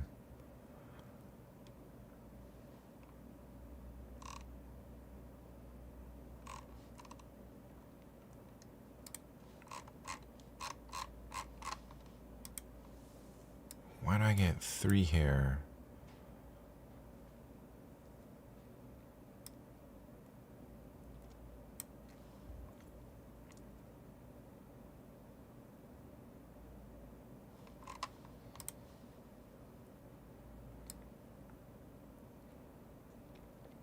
All right, let me reread the question one more time. If the number of distinct characters in the prefix is equal to the length of the prefix, mod 3. All right. Return the count of residue prefixes in S. Oh, wait. Prefixes. I'm doing substrings, man. So I guess I can just erase this part. I don't know what. I'm just rusted, I guess you could say.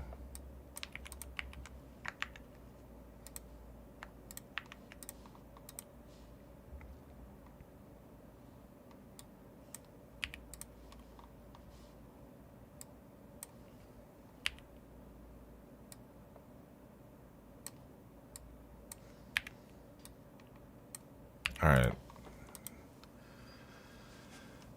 2, 1, 2, 2. Embarrassing, man. Embarrassing. All right, Q2. Number of centered subarrays. You're given an integer array nums. A subarray of nums is called centered if the sum of its elements is equal to at least one element within that same subarray. Return the number of centered subarrays of nums. What the hell are they talking about? Centered if the sum of its elements is equal to at least one element. Okay. Subarrays. 500. Are you working or still taking some time off? I'm not working, but I don't know if you can say I'm taking time off. I'm just not looking to be working at big tech or some type of job. I'm trying to like do my own thing for a bit.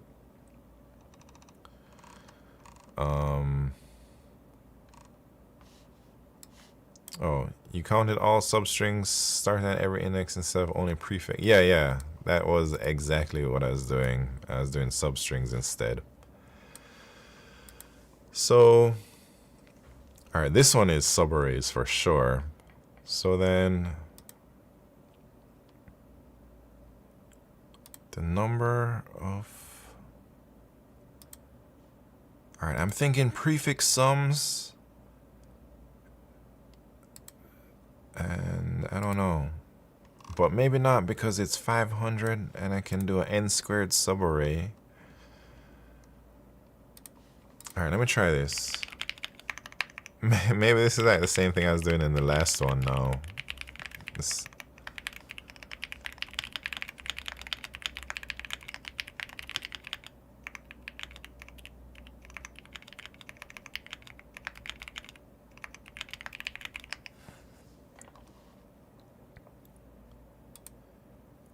The sum, so I need to keep track of the sum. 10 to the 5th. All right, that's good. So I add the sum, but I also need to keep track of some type of set.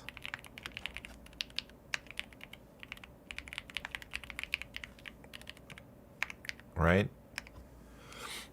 And then now I gotta see if, how do I find something in a set? I can just do count, right?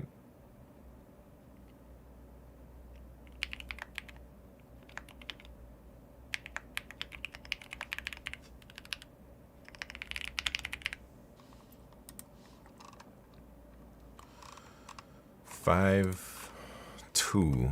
Am I feeling good with that?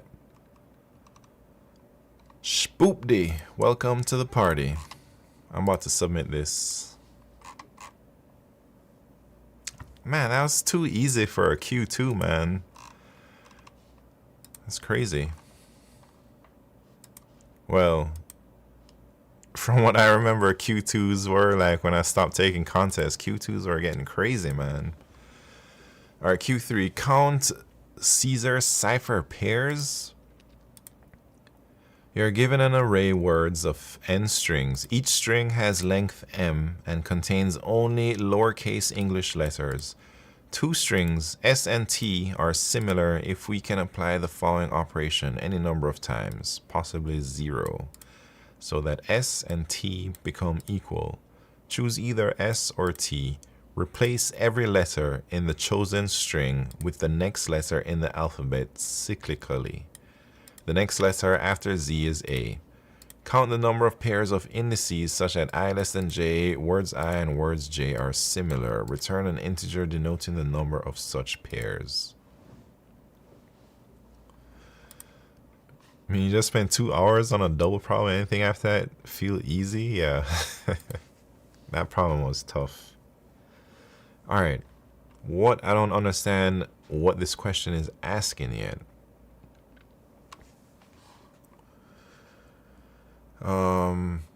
They want the number of pairs such that words I and words J are similar. So they're similar if we can apply, replace every letter in the chosen string with the next letter. What does that mean, man?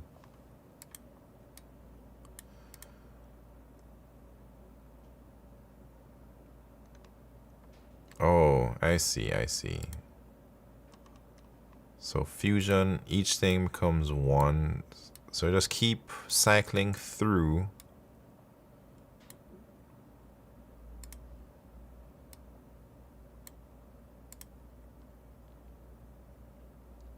And then it becomes this. So how can we know that two words are similar? Do I simulate, or is there some way to like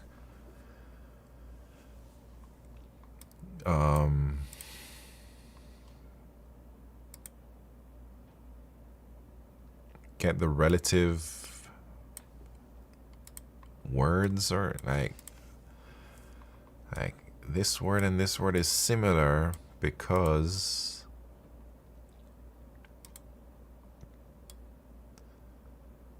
they're all the same distance as this. So it needs to be next. So I need to take the diff between all the letters. Let me do that manually first before I try and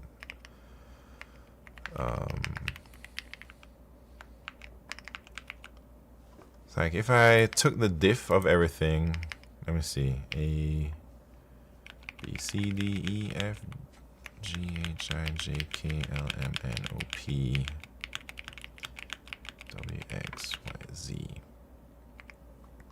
Alright, so fusion and layout. So F and L, that's 1, 2, 3, 4, 5, that's 6. U and A, 1, 2, 3, 4, 5, and then it jumps over, so that's still 6. S and Y, that's 1, 2, 3, 4, 5, 6. And yeah, right? They all need to be the same. I and O, 1, 2, 3, 4, 5, 6. O and U, that's 1, 2, 3, 4, 5, 6. And then N and T, 1, 2, 3, 4, 5, 6. So, and if they're all the same distance, then they can be similar. I mean, you can go back to the previous problem and saw something that I might be able to use. Mailbox new. This one here. Here, I can give you the submission if you're interested in checking it out. Or you can pause the stream or whatever. Okay, so the number of pairs.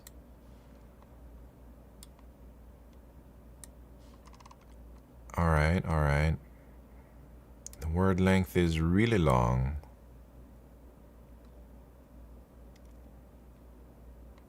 100,000 long.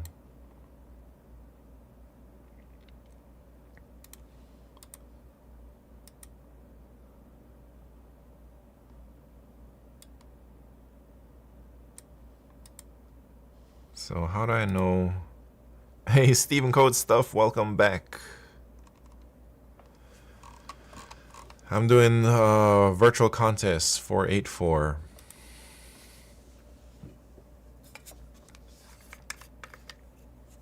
I think this is like a two-sum problem with a hash map, and you're looking back to see how many things, but I'm not too sure about everything quite yet.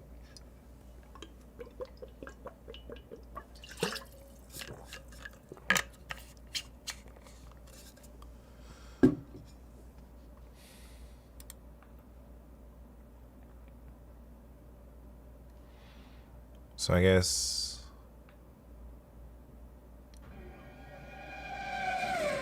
Oh, Stephen Code Stuff wants to do a little type racer. I don't have my type racer cam set up, but we can still type race. I can give you this cam. This is my type racer cam for now. Alright. Let me sign in.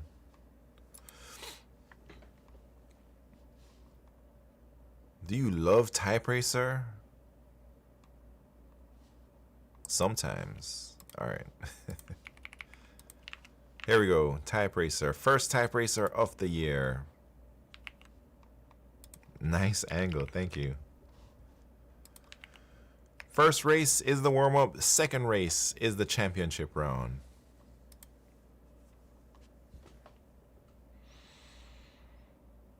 Alright, I mean, there's somebody...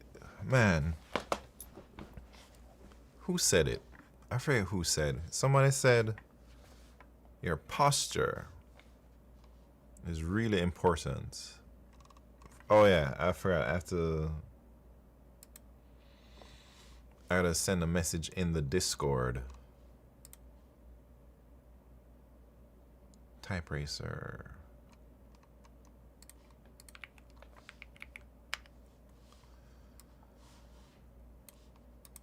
All right, here we go. You guys ready?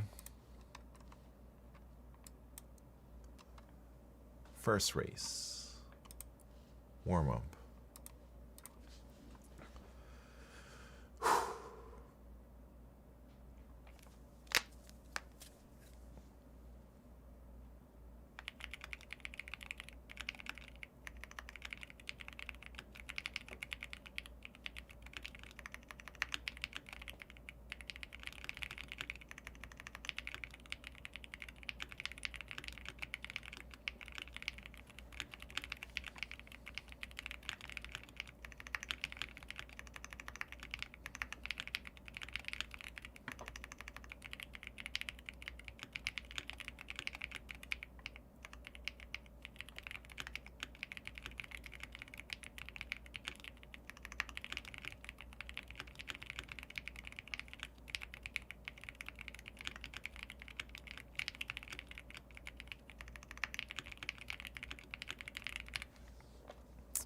That was just a little warm-up, man. Oh, no screen? Yeah, you can't. I guess you can look at the screen right here, you know. I gotta set up the type racer cam and everything. Maybe I'll do that tomorrow.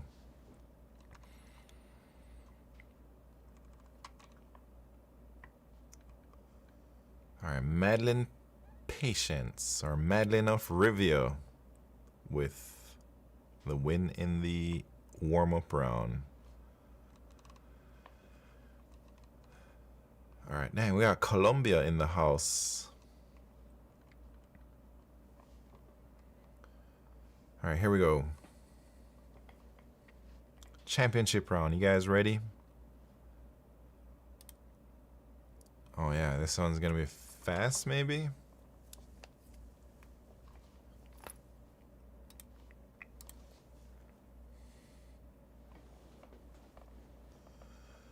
All right.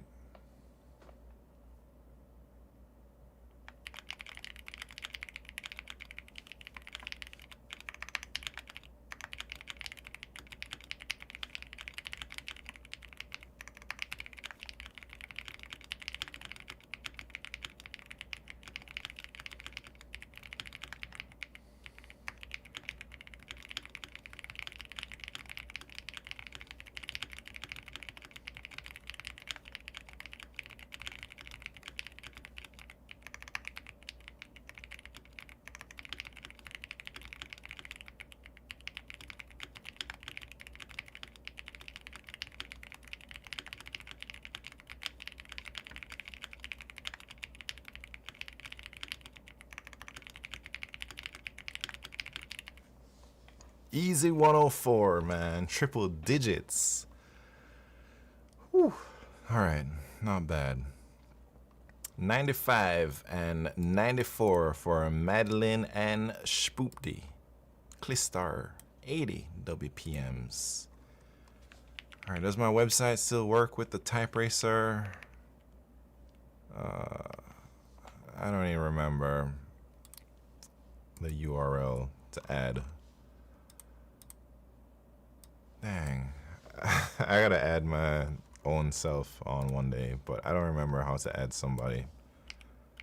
Add champion, maybe?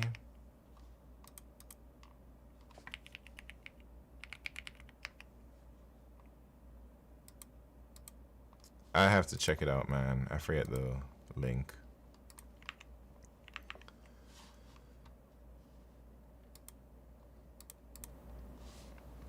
Question, looking at the screen in the side with the hands looking to the front, does it not hurt your neck? Nah, it doesn't. Get used to it. It's not, it's just like a little bit over. Y'all are so fast. Yeah, I mean, that passage was fast-ish. There's a lot of easy words there, you know?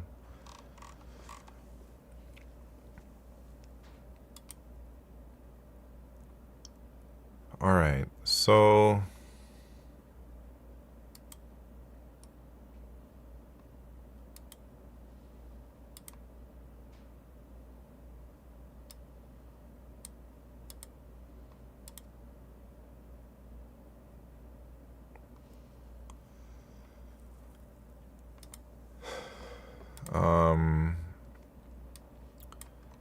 let me think about this problem a little bit. When you switch scenes, does it switch microphones too? You got louder. Oh man, maybe I have some filters on. I gotta figure out why that happened.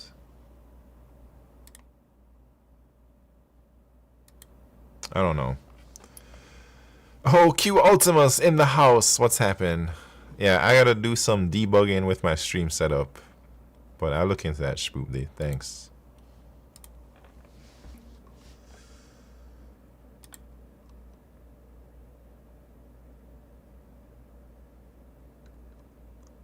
Alright, so I guess maybe I have to find a different way to see if they're similar. Maybe I can do like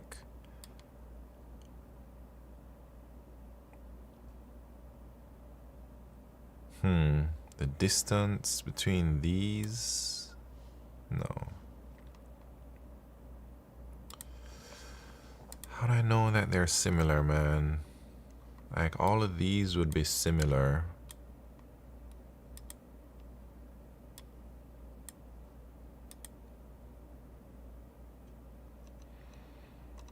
I mean, there's only 26 different things. Should I wonder if I can just pre-calculate everything. This was a fun problem. I like this Q3. Oh yeah. Yeah, it seems solvable. I'd say that much.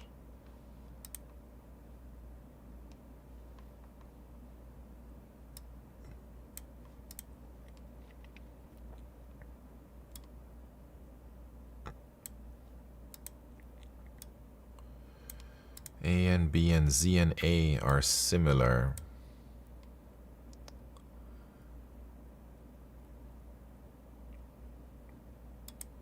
How can I know that they're similar? All right, I'm thinking about taking the diffs between each letter. So like this diff would be 1. Let me look at this example. So I was taking the diff between 2 things, but let me try something else where I'll take this diff A and B. That would be 1. A and A would be 0.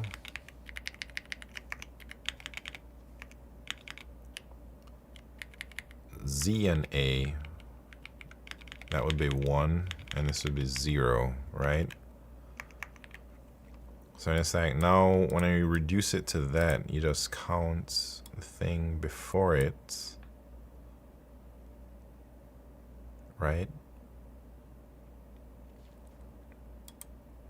Are you the king of Q3s? Nah, not these days, Stephen Code stuff. I used to be able to solve Q3s up to Q3 really fast, but sometime, like last year when I was taking contests, I really struggled to even solve Q2.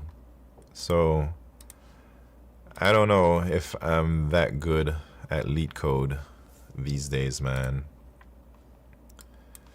But these strings seem somewhat long, so I'm not sure. I guess I can have some type of string that represents these numbers, and then I can do basically a two-sum pattern on this, right? So let me try and do all that. What am I doing? I forget what I'm doing.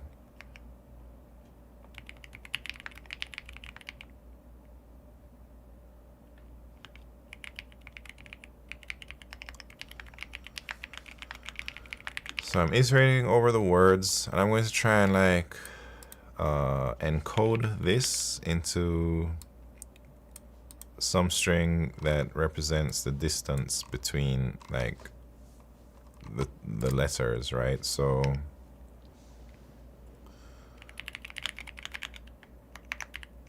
let me try to do something here.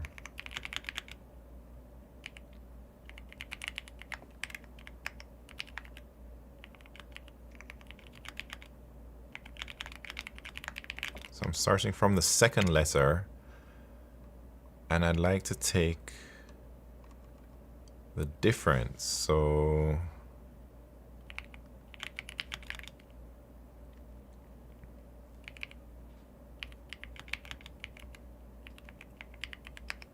and then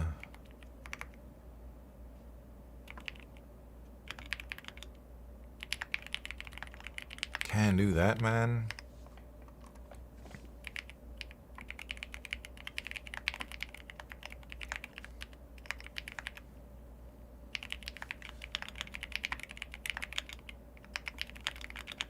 Let me just see what it looks like.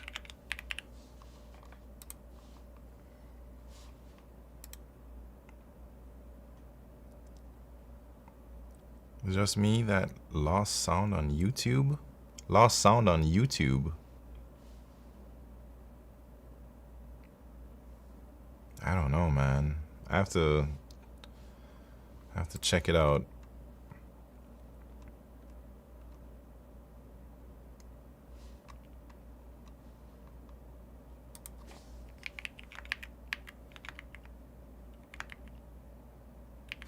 I don't know what I'm doing, man.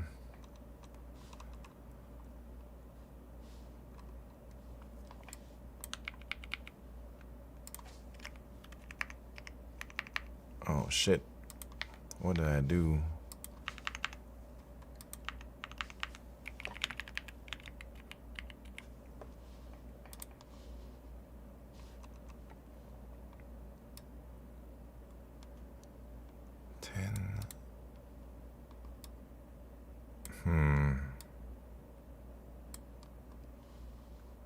see. So I have to figure out. Oh, I know how to do this. Maybe I should take the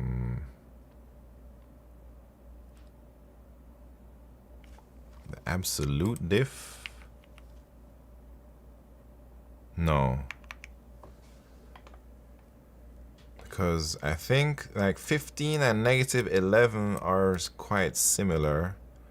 So I'd say if the diff is negative, then I'll just swap them around, man. There's probably like more elegant ways to do this, but I'm not that elegant right now. Oh, no.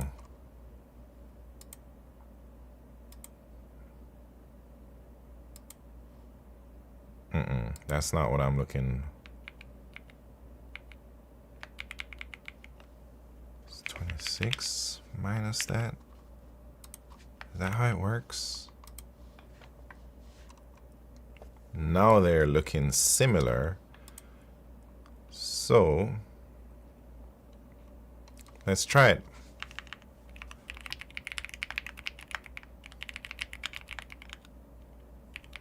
So I'm iterating over these process things, and I'm gonna be like,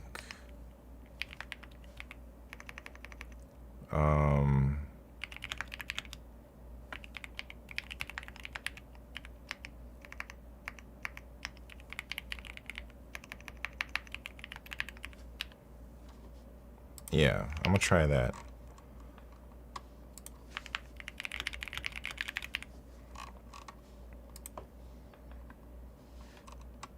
One, two. Should I submit? Am I gonna overflow? Hopefully not. I'm gonna submit, see what's up. A.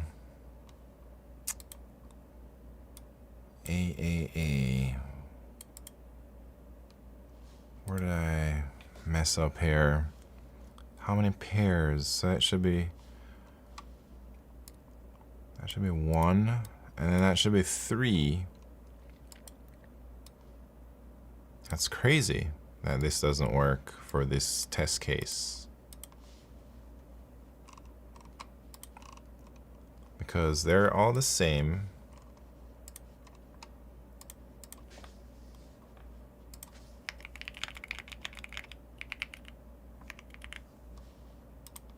Oh, I see why. I see my bug.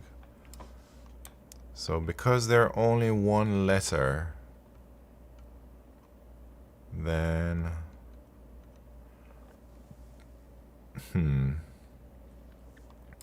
okay. Yes.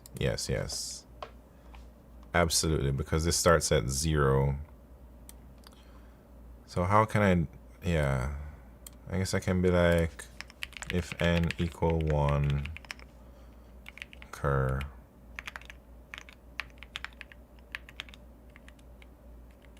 I'm gonna just put like anything there because it should work. No, that didn't work still, dang.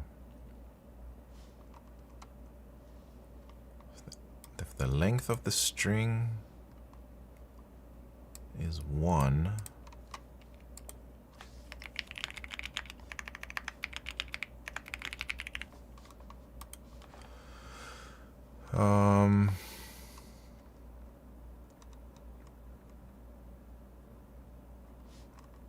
interesting.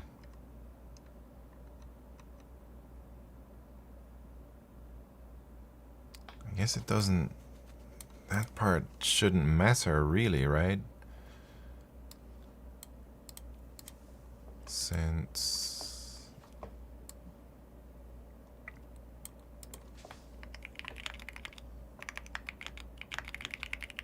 wait, I'm already printing that out.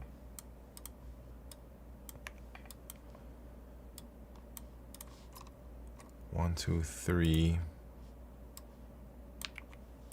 I don't know where this bug is, but I feel like it's something silly, man. 0. See, this number should be 2 at the end here. I don't know why it's only 1. Are you sure about using counts? I'm not sure about using counts actually. Oh, Diego, thank you very much for that Prime subscription. Good night. Wait, how do I... Is it that?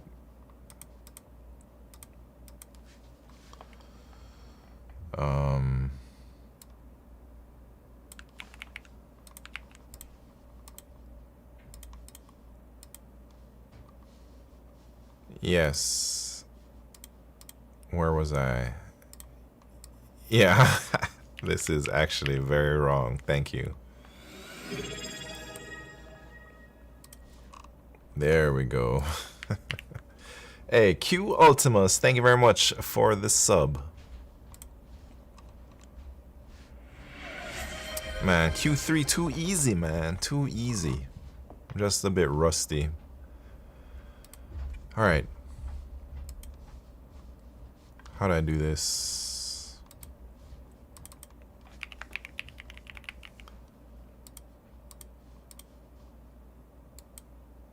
Alright, thank you very much, Q. Anyways. Maybe this is the end for me for this contest. 1,000 people got Q4. Maybe I could get it too, but not tonight. Let me read it though. You have Q4 a look? Yeah, I'm gonna look at it. Let's see.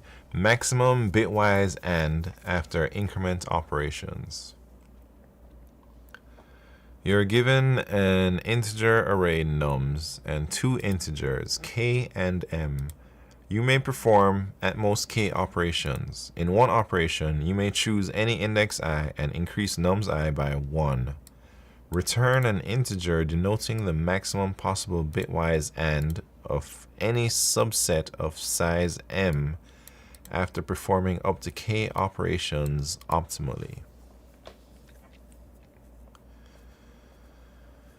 I think there are a lot of cheaters for Q4. Hey, that's every week, Leet Whale.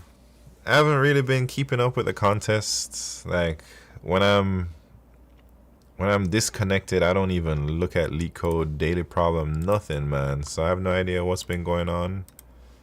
And like this is probably the longest break I've taken from LeetCode, you know, ever. I don't think I've ever gone this long without LeetCoding.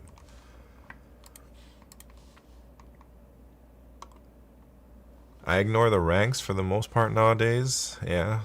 Man, back in the days, 1K solves implied an easy Q4. Now it's like, I don't know how many cheaters there are. Yeah. It sucks because I think I really enjoyed myself taking the contest. But once the LLM thing came out, it kind of ruined the fun for me. You know. Anyways, all right, let me think about this. Should I even think about it? I only got a few more minutes before I gotta go. Increase nums by 1. Sorry, here's quickly thinking. Here's what maybe my mind is gravitating towards.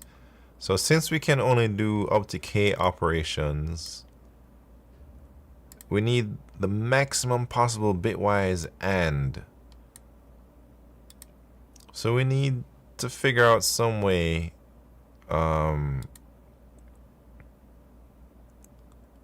first we want all the greatest bits to be on if possible. So like, let me try and explain. So the way bits work, I guess we can say, man.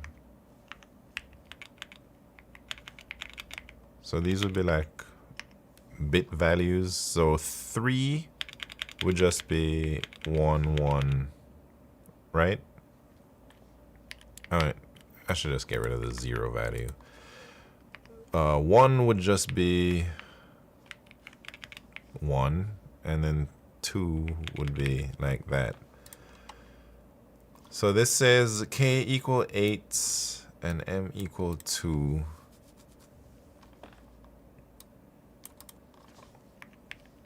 Man, I messed up everything. Hey, this contest editor isn't the same as the normal editors. I can't tab the same way that I'd tab in the regular LeetCode editors.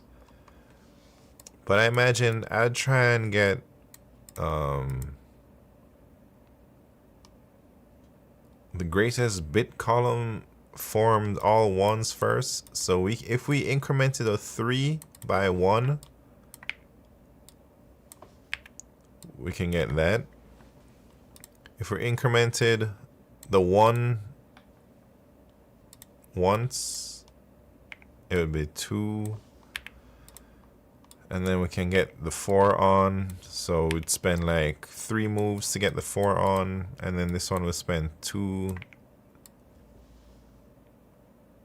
to get the 4. But and then maybe we have more moves, and then we can like still increment some of these. So like we increment that. It's 5. I don't know, man.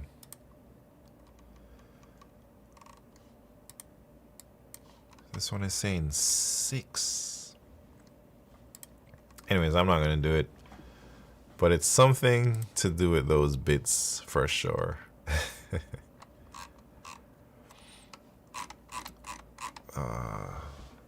Hey, I've been going to bed really early, like 11:30 p.m. Bits are definitely involved, yeah. Something to do with those bits, man, I'm telling you. Think you could figure it out. Seems like you're on the right track. Yeah, but how do you do it optimally? You know, 50,000 numbers, and each number has however many bits. 32 bits, 31 bits. Like, how do you know which bits are best to try and turn on, right? Yeah, it is tricky. I think I see what you have to do, but I don't know how to get there.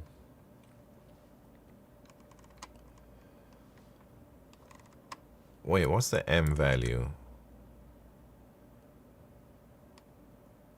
Oh, any subset of size M. So we don't need to turn them all on. We just need at least 2 of these ones in each of these bit values. So like we don't need ones across the board for 4. We can start counting 4 if only 2 of them are there. But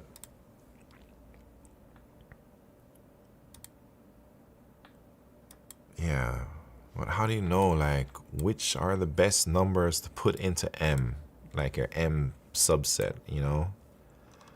That's a bit tricky for me. Like it's not so obvious how you'd go about that.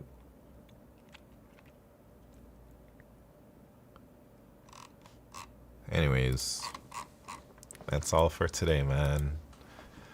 I guess we'll do more LeetCode training on Wednesday. I'm trying to like get back into the groove. So I know I came kind of late, but how's things been? What you been up to? What's your future plans? Things been good, Q. I've been busy with moving. Getting settled into my new house, setting up the stream room. It's a whole big old basement. Maybe I can show you guys. You guys want to see? Let me see if I can turn this camera.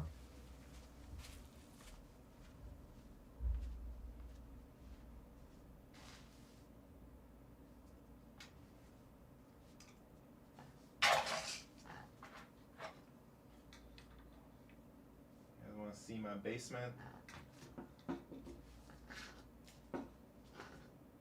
It's dark over there, but that's my gym. got some plants. Anyways.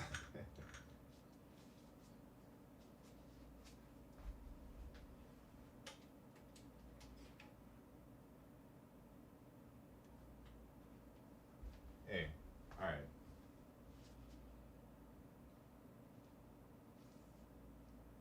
There's a gym.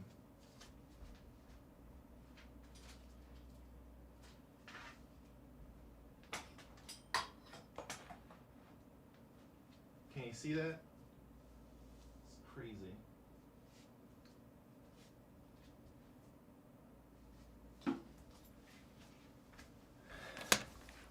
Anyways. Hey, Bet Simp, what's happened? Maybe a workout stream sometime? Yeah, maybe. You're rich, the man cave. Yeah, I don't know if I'm rich, but this is a man cave. Y'all see some other stuff? This is not in NYC. That's why I'm not rich. This was in New York for sure. I'd be a billionaire, man. You guys want to see what I'm working on?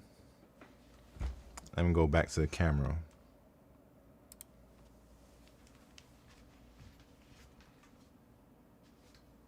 I don't know if I should show y'all.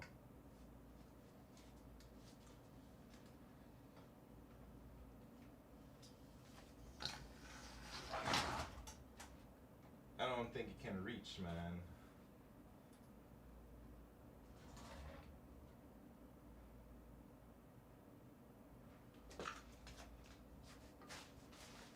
It can't reach.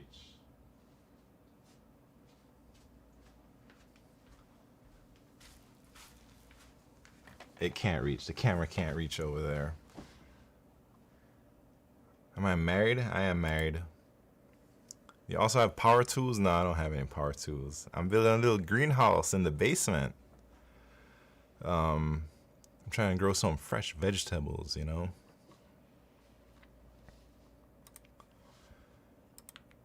Anyways.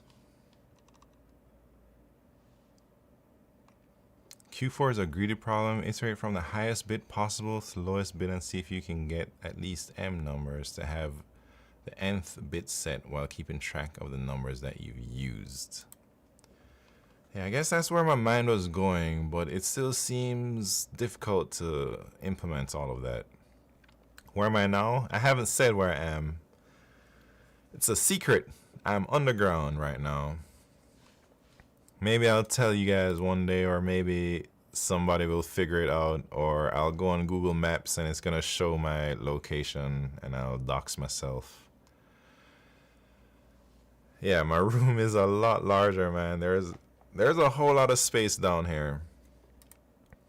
So it's very exciting.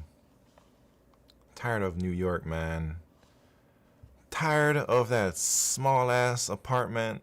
I had a big apartment in New York, but it still wasn't enough, you know?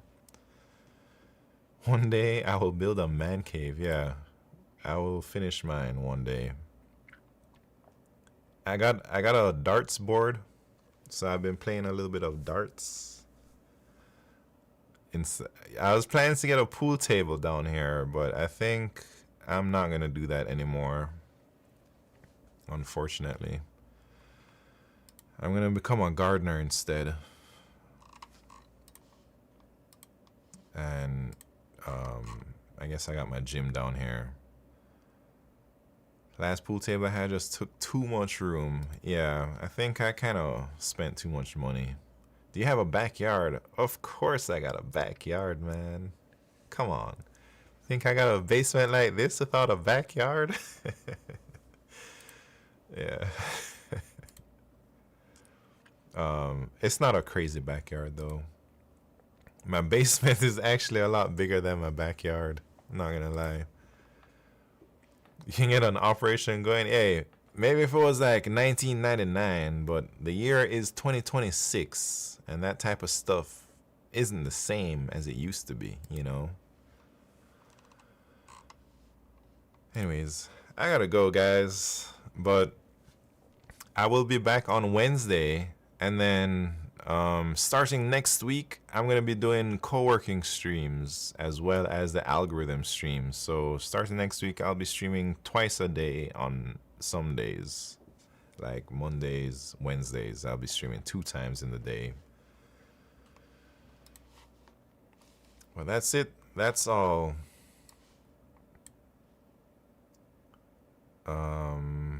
Let's build a new vibe code project in the stream in the coming days. Yeah, that's what I'm gonna be doing. Next week we're gonna start doing the vibe coding stuff. I want to fix up my website, and I want to work on some other things actually. Maybe everyone will come back. No Condom Chris, Foamy Pat. Hey, where's No Condom Chris? Has he been around still? I think he's been active, right? I don't know where Foamy's been or where Pat's been. Marine Braza, thank you very much for the follow.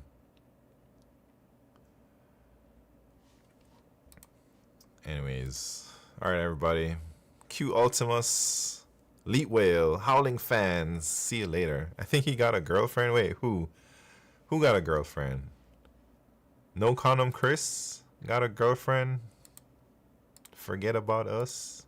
Dang, that's crazy, man. Anyways, hey, Bet Simp, have a good night. Steven Code Stuff. See you around, man.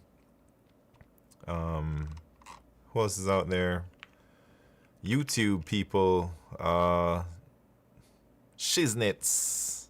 Have a good night. Everybody from YouTube, have a good night. Everybody out here on Twitch, Slack Engineer. See you later. License their trades. Adios. Anyone else? Whoever else is out there. Adios. Oh, Steven Code Stuff says, oh. Oh? Well, see you. Oh, yeah, I got a raid. I almost left without raiding, man. I almost, shit. I've been away from Twitch so long, I forget I have to raid somebody. Oh, shit. Stew Squared is on. LeetCode. Whoever this is. This guy's doing LeetCode, man. It only seems right. Can't go live for another hour. Dang. Well, it's all good. We'll get you next time, man. Let's go raid this guy, the Dune Coon. It's a crazy name, man. This guy is cool. All right. All right. So we're gonna go raid, and I'm probably just gonna hit the raid now button because I already said my goodbyes. See you later again, guys.